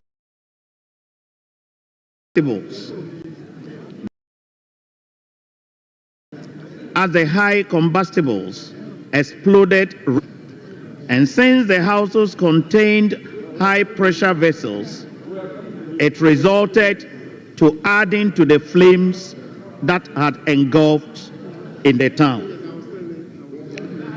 Mr. Speaker, a good Samaritan invited the Ghana National Fire Service, which is cited 300 meters from the place of the disaster. The Ghana National Fire Service was there on time at exactly to mount a fight of the fire when a young man benevolently informed the fire service personnel to reverse the vehicle to safety. Whilst the young man was leading the fire appliance to reverse to safety, there was another explosion that hit the fire appliance with registration number WRTFS318. In the process, the innocent young man was hit by the explosion and was dismembered. He was rushed to the hospital but died that evening at the hospital. The vehicle of the Ghana National Fire Service was severely damaged and 5 personnel, including the pump operator, were severely injured. The crew of the Ghana National Fire Service were therefore overpowered by the events and quickly invited personnel of the other colleagues from Ejiso to fight the fire. 3 lives were lost on that day. Vincent Opoku, aged 18, died at the Asante Achim Government Hospital. Florence Boachi, aged 58, also lost her life. And Akwasi Minta, aged 25, also lost his life. His charred body was found next to the burnt shops thereafter. A 4th person named Rabiu Suleiman, aged 18, was also hit by the explosion and rushed to the Agogo Presbyterian Hospital, and was later transferred to the Komfo-Anokye Teaching Hospital, who died also on the 10th of March 2025. Mr. Speaker, 11 in all, including the 5 firefighters, were severely injured. About 30 domestic, institutional, and commercial buildings, as well as other properties, were totally or partially destroyed. Some of the injured persons are in critical condition at Komfo-Anokye Teaching Hospital. Now, Speaker, we are grateful to the Ashanti Regional Minister, the Ashanti North Regional Police Commander, the Regional EPA, Environmental Protection Agency, and Minerals Commission, as well as the national security and major stakeholders who have visited the scene and helped investigate and sympathize with the affected. Mr. Speaker, the shop owners that had the explosives were invited by the police and investigations are ongoing. I believe the law will take its course. Mr. Speaker, the firefighters are also receiving medical attention at various hospitals. Mr. Speaker, I now call on government, members of the public, philanthropists, and organizations to turn to Asante Achim Central and assist the affected people at Odumasi. It is my prayer that the law enforcement agencies would investigate and recommend the handling of explosives within Odumasi, Asante Achim in general, that's the constituency, as well as the rest of the country, to prevent future occurrence of this unfortunate incident. May the souls of the innocent that have departed rest in perfect peace. Thank you, Mr. Speaker. Thank you, Honourable Member for Asante Akim. Yes, Honourable Zanato. Thank you, Right Honourable Speaker. It's Zanato. And I would like to thank you for the opportunity to contribute to the statement made by our colleague. The incidence of fires occurring in our communities across our constituencies and markets is becoming all too common. And Mr. Speaker, it's starting to cause great concern to all of us, especially given the level of damage, the death toll, and the effect on livelihoods to our constituents. I would like to take the opportunity to offer my condolences to the families of the bereaved, as well as wish a speedy recovery to the personnel and other persons who played their role in bringing the fire under control. Mr. Speaker, there is a need for urgent retooling of the Ghana National Fire Service. Time and again, when they come before the Committee on Defense and Interior, the budgets that they require in order to be able to fulfill their mandate and protect our citizens and properties is never up to the level that is required. And time and again, they face problems even accessing some of the places where there are fires, because certain rules and regulations are not adhered to when it comes to the building of certain structures. Mr. Speaker, the illegal electricity connections that are also made are key to what is happening in our various markets, as well as the fact that sometimes the fire hydrants are not accessible to the Ghana National Fire Service. Mr. Speaker, if we are to see indeed a change in the trend that we keep seeing, then there has to be an all-of-government and all-of-sector approach to how these issues are approached. I do add my voice to the maker of this statement with regards to what has to be done as a matter of urgency to actually curb this incident of fires. Mr. Speaker, in 2020, there was a similar incident that happened in my constituency in the Novotel market, after which promises were made for this market to be reconstructed. As we speak today, Mr. Speaker, this market has still not been reconstructed. The most recent incident of a market under fire was with the Kantamanto market, and we've seen what happened, the level of destruction. Mr. Speaker, this has to be looked at. All our markets have to be made really friendly to those there. There have to be regular fire drills. People in communities must know what to do when there's a fire. There have to be compulsory installation of fire extinguishers. Even here in Parliament, Mr. Speaker, we don't know the fire drills because we are not taken through them. We are not clear on what the exit strategy should be in the case of an emergency. Mr. Speaker, as a nation, we need to take it more seriously what to do in the event of these occurrences. It's all well and good not to put the systems in place until something goes wrong, until people die, until people's lives are damaged, people are injured, and we keep coming back to the floor and lamenting about these issues, but we're not addressing them. And I really appeal to our Minister for the Interior to really take a close look at what is being done in terms of supporting the Ghana National Fire Service and local government with regards to what happens at the level of the Assembly, so that they are empowered to do what is right and not to take some kind of favoritism approaches to who is going to be asked to abide by the law and who is allowed to get away with infringing on the rules and regulations regarding building and access. And so, Mr. Speaker, I hope that given the tragedy of what is being brought on the floor today, we shall use this as a springboard to do what is right across the country, to provide more security in terms of prevention of fires and how we address these emergencies in our various communities. Thank you very much, Mr. Speaker.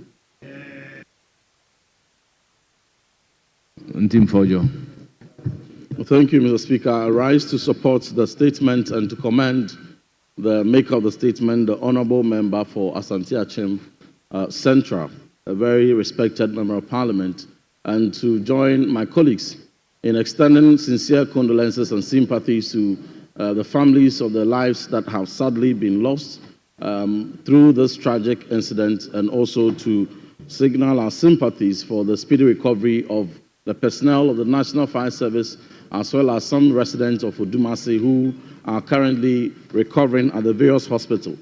Mr. Speaker, with this statement, we understand that the 5th of March was a sad day for Odumasi, and indeed a sad day for Ghana.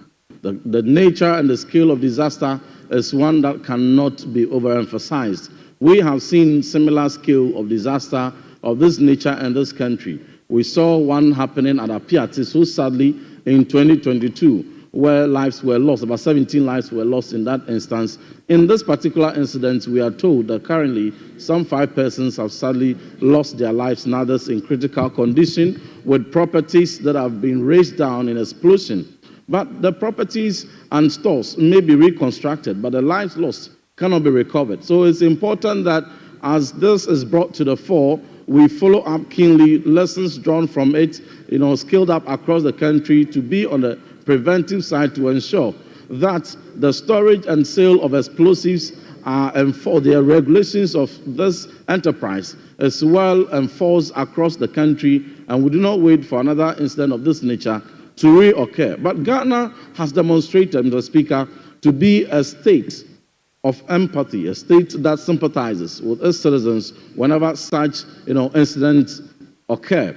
A reference to Apiate incident where the government, the state led efforts in reconstructing the entire village, restoring livelihood to the community. Much the same example was demonstrated a few days ago when in the budget of 2025, when the budget was read by the Minister for Finance, we found expression in that same budget an allocation of 242 million cedis allocated to an allocation of 200 million cedis to support the victims of the tidal waves affecting communities in Ketu South.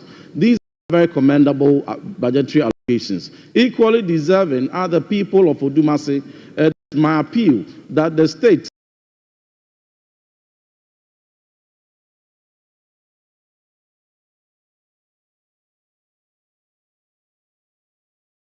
consistent with that same sympathy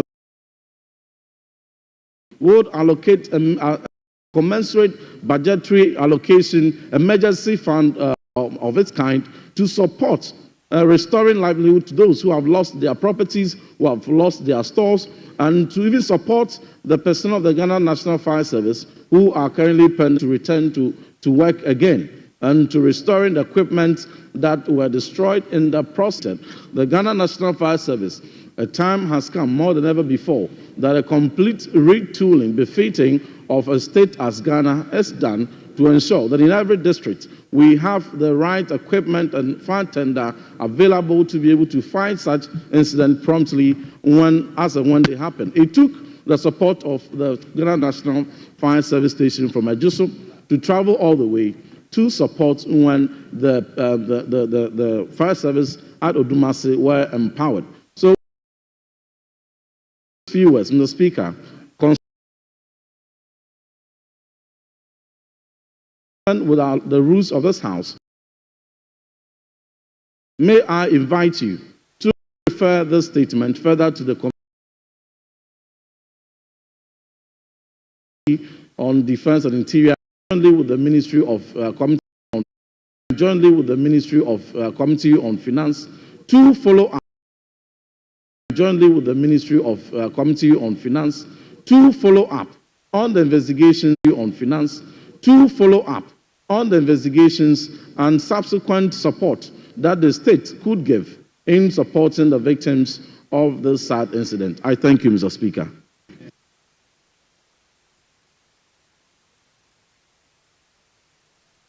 Honorable Member.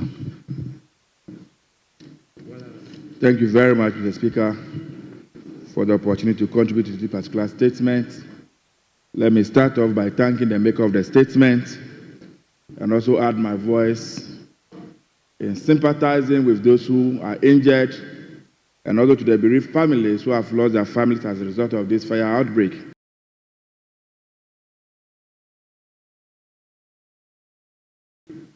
Mr. Speaker,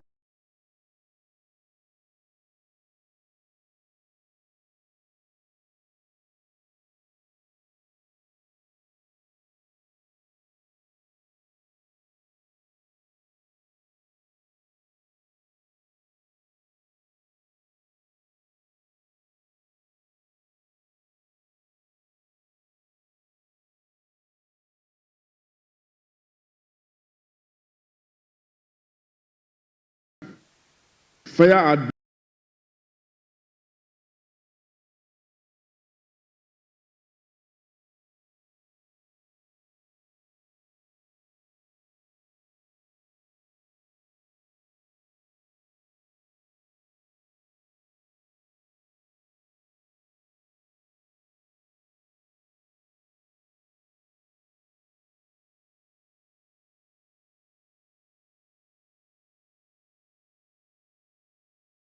Under control. Mr. Speaker, there is a need for urgent retooling of the Ghana National Fire Service. Time and again, when they come before the Committee on Defense and Interior, the budgets that they require in order to be able to fulfill their mandate and protect our citizens and properties is never up to the level that is required. And time and again, they face problems even accessing some of the places where there are fires, because certain rules and regulations are not adhered to when it comes to the building of certain structures. Mr. Speaker, the illegal electricity connections that are also made are key to what is happening in our various markets, as well as the fact that sometimes the fire hydrants are not accessible to the Ghana National Fire Service. Mr. Speaker, if we are to see indeed a change in the trend that we keep seeing, then there has to be an all-of-government and all-of-sector approach to how these issues are approached. I do add my voice to the maker of this statement with regards to what has to be done as a matter of urgency to actually curb this incident of fires. Mr. Speaker, in 2020, there was a similar incident that happened in my constituency in the Novotel market, after which promises were made for this market to be reconstructed. As we speak today, Mr. Speaker, this market has still not been reconstructed. The most recent incident of a market under fire was with the Kantamanto market, and we've seen what happened, the level of destruction. Mr. Speaker, this has to be looked at. All our markets have to be made really friendly to those there. There have to be regular fire drills. People in communities must know what to do when there's a fire. There have to be compulsory installation of fire extinguishers. Even here in Parliament, Mr. Speaker, we don't know the fire drills because we are not taken through them. We are not clear on what the exit strategy should be in the case of an emergency.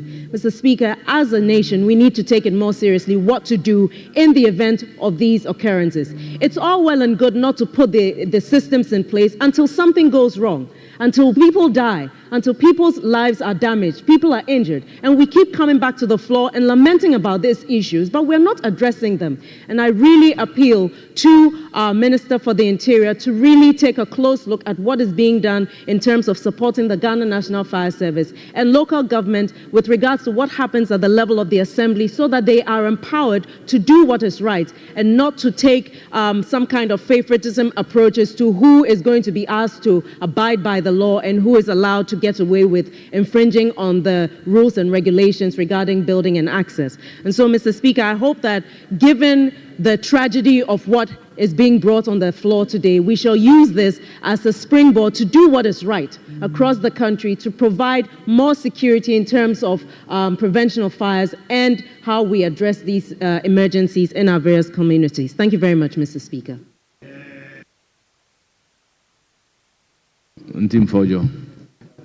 Thank you, Mr. Speaker. I rise to support the statement and to commend the maker of the statement, the Honourable Member for Asante Achim Central, a very respected Member of Parliament, and to join my colleagues in extending sincere condolences and sympathies to the families of the lives that have sadly been lost through this tragic incident, and also to signal our sympathies for the speedy recovery of the personnel of the National Fire Service, as well as some residents of Odumase who are currently recovering at the various hospitals. Mr. Speaker, with this statement, we understand that the 5th of March was a sad day for Odumase, and indeed a sad day for Ghana. The nature and the scale of disaster is one that cannot be overemphasized. We have seen similar scale of disaster of this nature in this country. We saw one happening at Apiati so sadly in 2022, where lives were lost. About 17 lives were lost in that instance. In this particular incident, we are told that currently some 5 persons have sadly lost their lives, and others in critical condition, with properties that have been razed down in explosion.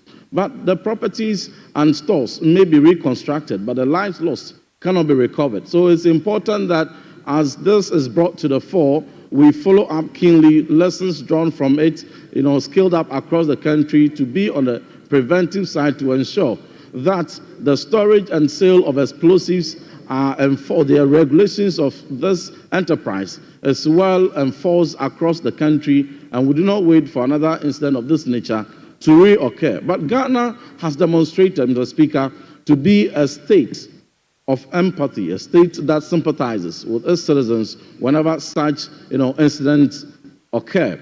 A reference to Apiate incident where the government, the state, led efforts in reconstructing the entire village, restoring livelihood to the community. Much the same example was demonstrated a few days ago when in the budget of 2025, when the budget was read by the Minister for Finance, we found expression in that same budget an allocation of 242 million cedis allocated to supporting victims of the Akusumbo Dam village. Same was also seen an allocation of 200 million cedis to support the victims of the tidal waves affecting communities in Ketu South. These are very commendable budgetary allocations. Equally deserving are the people of Odumase. It is my appeal that the state, consistent with that same sympathy, would allocate a commensurate budgetary allocation, emergency fund of its kind, to support restoring livelihood to those who have lost their properties, who have lost their stores, and to even support the personnel of the Ghana National Fire Service who are currently pending recovery, who may never be able to return to work again, and to restoring the equipment that were destroyed in the process.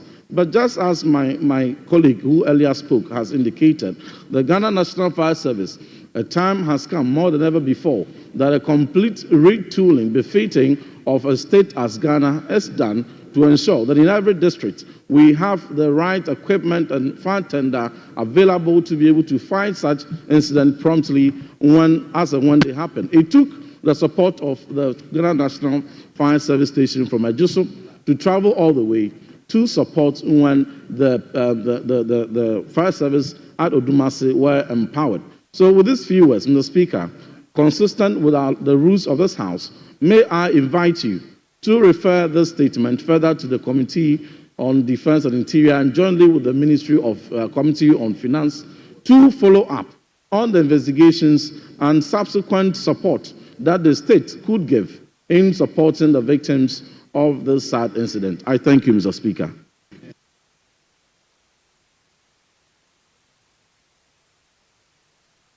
Honorable Member. Thank you very much, Mr. Speaker, for the opportunity to contribute to this particular statement. Let me start off by thanking the maker of the statement and also add my voice in sympathizing with those who are injured and also to the bereaved families who have lost their families as a result of this fire outbreak. Mr. Speaker, fire outbreak, he has a lot of air so that it doesn't trap the people in the kitchen. Mr. Speaker, one other concern I have has to do with what is happening recently. That anytime you put up a house, you have to put on what we call these burger proofs. And so some way, somehow, all of us are now living in cages. Your house, you have a burger proof on your window, burger proof at the entrance, almost everywhere. And so when there is fire, you don't even know where to exit from the house. In some other jurisdictions, so we are so scared of armed robbers. And so we don't care about our safety when it comes to fire and what have you. I don't know what we can do about it. And we need to go back and look at the security architecture. Everybody who travels around, you go abroad, you don't see a similar thing. You know, your doors are open, they don't even close their doors. But because we are so scared of armed robbers, we have put these metal barricades all over, windows, doors, everywhere. And so anytime there's a problem, you don't even know where to run through. And so, Mr. Speaker, I think that we really need to sit down and find out how we can manage these fire issues. Before the rain started, Mr. Speaker, it will interest you to know the number of farms that were consumed by fire. People's cocoa farms, plantain farms, what have you. Anytime we get into Hamatan, people who are that time, people are wine, people who are there doing other farming activities, before you say, Jack, they set the entire place ablaze They burn people's properties down. They burn the people who lost their lives and their families, and pray that government moves in quickly and see how we can give them some support and comfort. I thank you, Mr. Speaker. Honorable Dominic Nitivu. Thank you, Mr. Speaker. Mr. Speaker, thank you very much for the opportunity to contribute to this statement. Mr. Speaker, it's a sad statement. Sad in the sense that 3 people lost their lives on that day. Very young people with a middle-aged woman who I still believe all of them have something, who would have had something to contribute to society.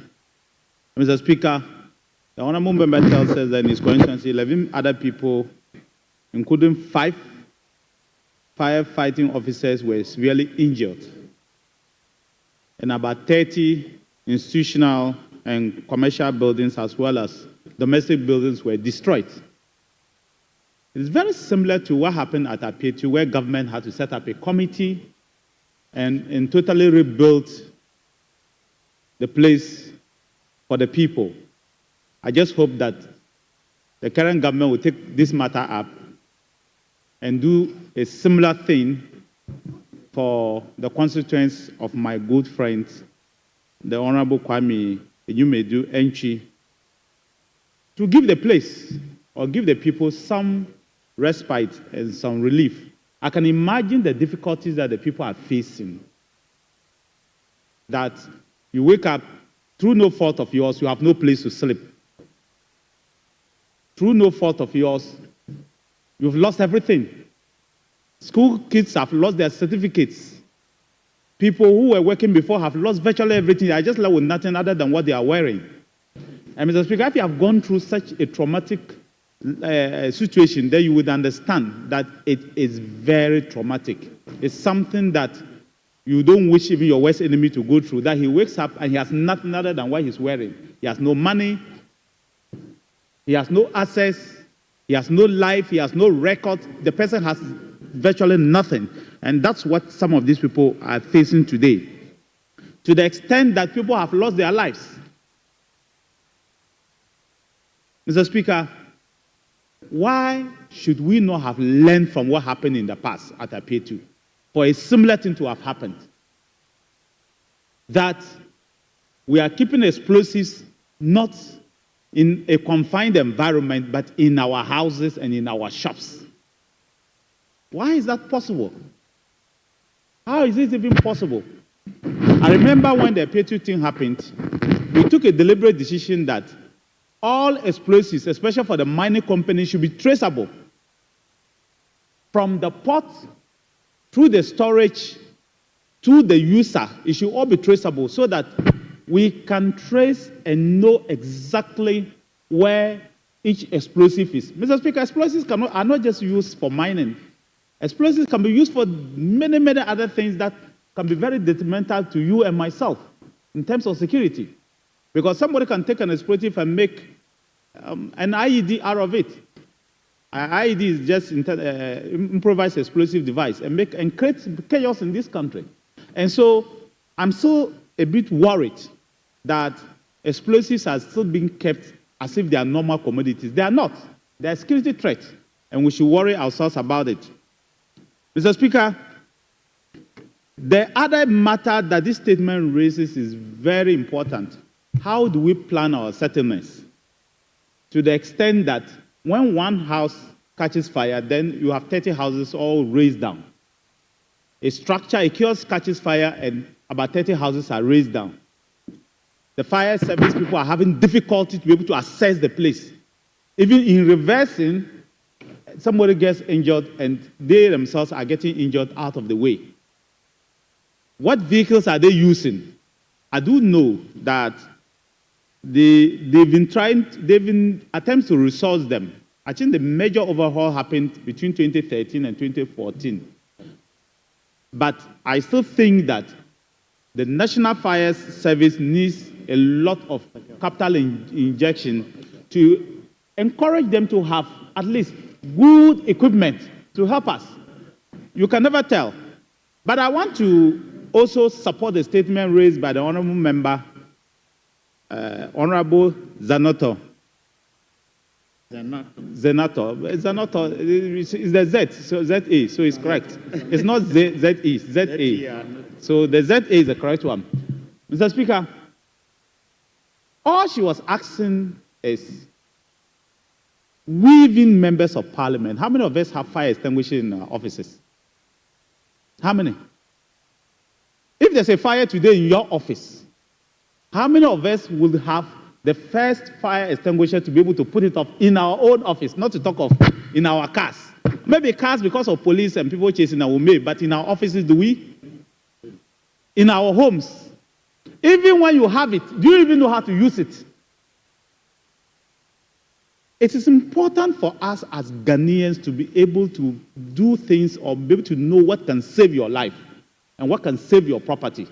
Because there are a lot of people, if they had some of this equipment, they would have been able to save themselves. In those days, how people used to have communal spirit. So when the house is burning, you see everybody fetching water and running there to quench it or throw it over. But that communal spirit is virtually disappearing because of mistrust. And that is the reason why people are building walls around their houses. Walls that are higher than even the building itself. They themselves are trapped in that prison they call a wall. Because when, God forbid, a thief enters your house through the gate and locks the gate, you are dead. Because nobody can see you. Nobody can see that building. Nobody can see what is happening inside you. And many people have died because of that. It is because the communal spirit is gone. Because I do know that in those days, if you attacked a Ghanaian house, several other people will rush to find out. But today, when somebody shouts in their houses, the first thing is to go and lock his gate. That's the sort of society we live in. The first instinct of your neighbor is to go and lock his gate, close his windows, and because he does not want to get involved. But in those days, it was not like that. In the days of our forefathers, our grandfathers, they will rush to find out what is happening, to assist their neighbor. Today, it's totally different. So, Mr. Speaker, there are several things that this statement teaches us. And that's why I want to support the call by the honorable member that you should refer this statement to the appropriate committee so that they will take it up, especially the Committee on Defense and Interior, investigate it, because it seems to me that we haven't learned from what happened in the past. Because if we had learned, then the storage of explosives will not have been in their kiosks. Then the way fire service themselves have been responded will not have been, even though we want to thank them and praise them for their response. Even when others were getting injured, the people at Asante Akim Sakonongo, the people were getting injured. Those in Nijuso had to rush to come. Of course, they will say small distance, and because of traffic, sometimes their response time would have been a bit slow. But, Mr. Speaker, it tells us that we didn't learn what happened after Apietu, to the extent that an explosive happens and now we have a similar situation on our hands. Are we going to allow a third situation to happen before we'll be able to learn? No, we should not allow that. So, if the committee investigated it, of course, it was not a parliamentary committee, I expect that Parliament should set up their own committee on this one, investigate it, and make recommendations that will stick, that should work, and allow the executive to implement those committees, those recommendations, so that we don't have a similar situation. Mr. Speaker, Kantamanto, as he said, just happened recently, where just fire at one place raised down virtually everything. Our markets, the way they plan them and the way things are, our buildings, this does not happen in the French countries. You cannot build a house in the French-speaking countries unless certain things are put. Utilities. Things including roads, including water, access roads, the designs and the places are done before you come and build. But unfortunately, ours is not like that. Because people sell land illegally, this person, they will sell to you, and when they say build, and when someone is coming, the workers will run away, another person will come and sell, and the whole place is not planned. So if you were to fly over Accra, I had the privilege of using a lot of quarters, and I could know, if you fly over Accra and you see that a lot of the roads have dead ends. The road is going, and then there's a dead end because somebody has built across it and has blocked it because either the person has power or that. And so when there is a problem, it's difficult for the fire service to assess the place. They are building on waterways, Mr. Speaker, and very soon during the rainy season, you will face it. People have gone to build on waterways, they have gone to build block roads, and you know that this has been demarcated for road, but somebody, a powerful person or whatever, will go and build, because I use the word powerful person because, Mr. Speaker, unfortunately, they are not able to break down these houses. And if you were to go to Weja area, they have virtually taken over and built on all the waterways.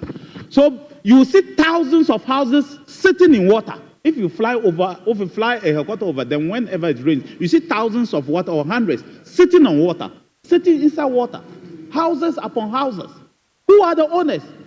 Did they get permit to build? How did they build? What sort of society are we building? So this statement is loaded with a lot of things that we should do, Mr. Speaker, and these are the things that should concern us as members of Parliament.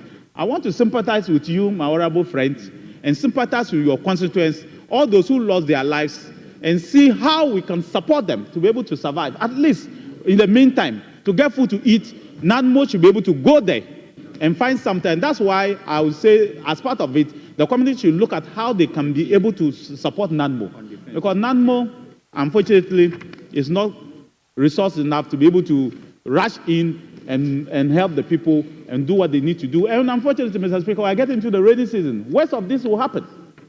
I'm not praying for it, but it's true that we are going to have worse situations like this. Tidal waste was somewhere in the Volta region. It's across the whole coast.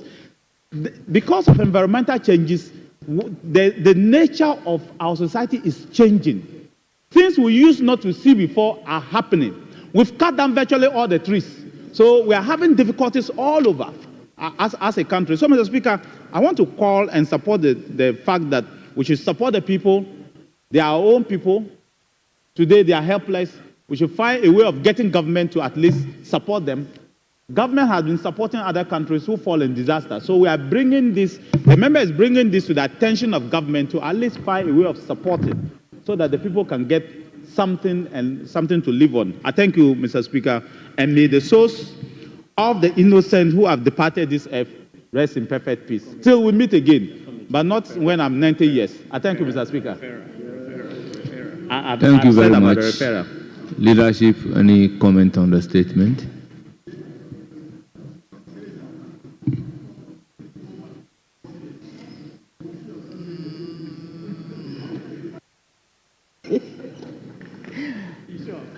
Thank you, Mr. Speaker. I don't have, I think all issues have been expressed out here. But just to remind you that there was a plea that it should be referred to a committee to look at it. Thank you. Committee on Defense. Very well. And Interior. Thank you. Very well. My worry is that the proposal of the statement is telling us that the law enforcement agencies should investigate the matter. Honorable Achampong. Honorable Nyedu, I'm just making reference to the second to last paragraph of your statement. So, Honorable Achampong. Mr. Speaker, thank you very much for the opportunity. Let me also join colleagues to extend my condolences to our friends who lost their lives through this tragic accident. And then those who sustained some injuries, it's my prayer that God will grant them a speedy recovery so that they will come back and do whatever they are supposed to do for their communities. Mr. Speaker, members have raised a lot of issues referring to what happens in Appeal 2. So the point is, the point is, are we learning lessons from all these things? So the issue will happen, we'll comment on it, and we'll go to sleep. This statement will be referred to the committee, they will generate a report, they will task government to intervene, NADMO and Ghana National Service will intervene. What about we, the citizens? What lessons are we drawing from all these things? Mr. Speaker, you will see a truck carrying highly inflammable products. We're involved in an accident, people will ride to the sea to siphon fuel from this vehicle. By the end of the day, some will get burnt. We've seen it severally. So what is happening to us? When you're driving through Konongo, because it's a mining community, you see all these things over there. People are selling them. And we have the security agencies Regulatory authorities, what are they doing to save this situation, Mr. Speaker? We live in a country where somebody can just walk to a shop and buy an acid, buy explosive, without any check. And we expose ourselves into all these things. We come back, it's like a talk show, we lament on it, that ends it. The very people that we are trying to support are not ready to change their lifestyle. So we have a very big challenge on our hands, Mr. Speaker. Ghana Fire Service is not well retooled. Let's give them the needed resources so that they can also work according to time. But according to the statement, they were there on time. Mr. Speaker, the question is the gentleman who was trying to aid them, who was trying to direct the vehicle, are you a trained firefighter? You are not. That is not your fault. A trained officers have arrived. They are coming to do their work. And you are there to direct where they should park their vehicle. By the end of the day, you've lost your life. There's no insurance cover for you. But the officers, at least, there is an insurance cover for them. So, former Defense Minister said the communal spirit is almost gone. He was trying to also rejuvenate that, let people see that, okay, he's also supporting to fight the fire, but at the end of the day, he's gone. So sometimes, I'm not saying we should mind our business, sometimes we should allow the experts to do their work. So, Honorable Member,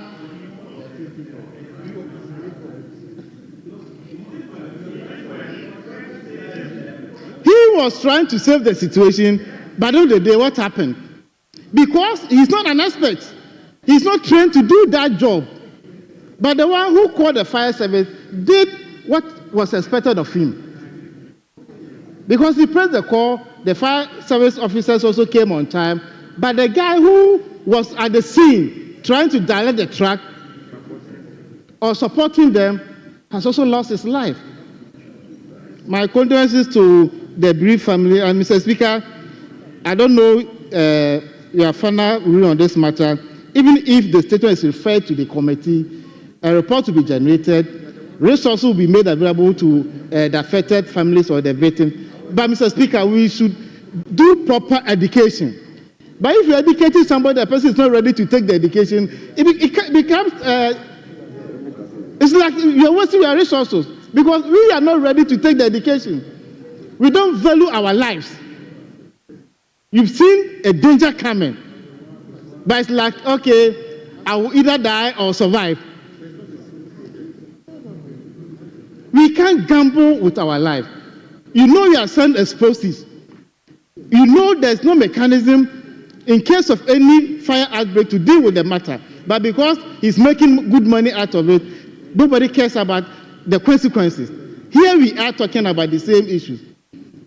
So, Mr. Speaker, our state institutions should also help us, give us the needed education.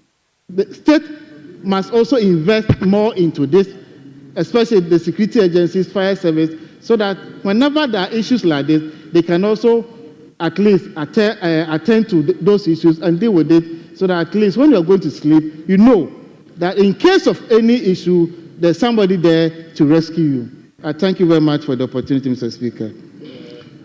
Honourable members, let me add my voice to the statement ably made by Honourable Kwame Anyimeru Entry, Member of Parliament for the area under reference, and also extend my deepest condolences to the bereaved families of the 5 who lost their life in the incidents. I wish those who are injured, receiving treatment at hospital, a very speedy recovery. Honourable members, similar statements are made in the past. It's either referred to a committee or transmitted to the sector minister. But the question therefore is, do we follow up to ensure that whatever recommendations the committee is coming out with are implemented, or to ensure whether the sector minister has really carried out investigation into the matter and the needful is done? Honourable members, your guess is as good as mine. Honourable members, on this occasion, I will want to direct that the statement be transmitted to the minister responsible for Interior to ensure that proper investigation is conducted into this matter. If anybody found culpable, the law must take its own course. Honourable members, the fire service is under the minister responsible for Interior. If there is a need to retool fire service, it will rest on the shoulder of the minister responsible for Interior. Therefore, let the statement be transmitted to the minister responsible for Interior for thorough investigation, and through the fire service, the general public should be educated about the handling of explosives in this country. Honourable members, I accordingly direct. Honourable members, statement time has ended. Majority, Deputy Majority Leader, any indication? Yes, Mr. Speaker. Mr. Speaker, tomorrow we are starting a workshop, and it's going to be a long weekend. So I suggest that we bring proceedings to a close for today and be back here tomorrow for the workshop. Thank you, Mr. Speaker. Deputy Minority Leader.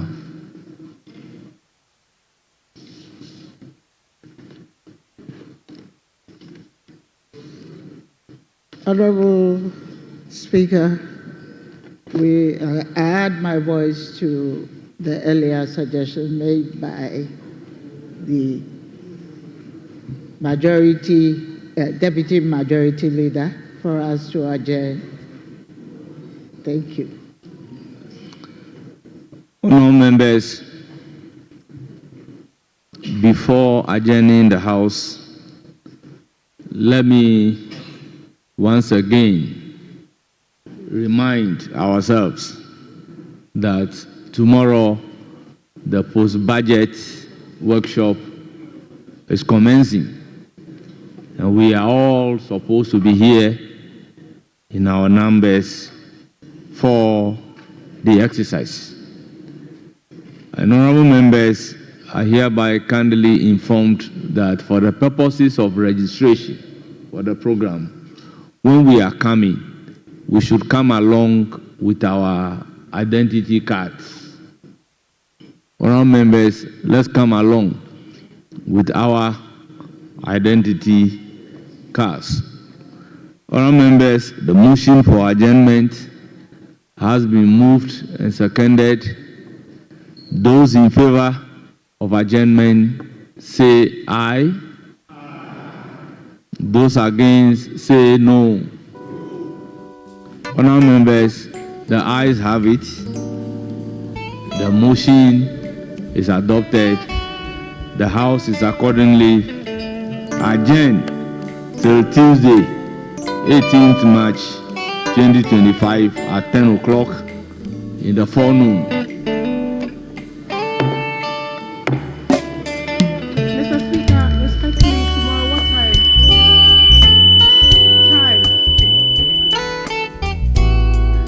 9 o'clock. 9 o'clock.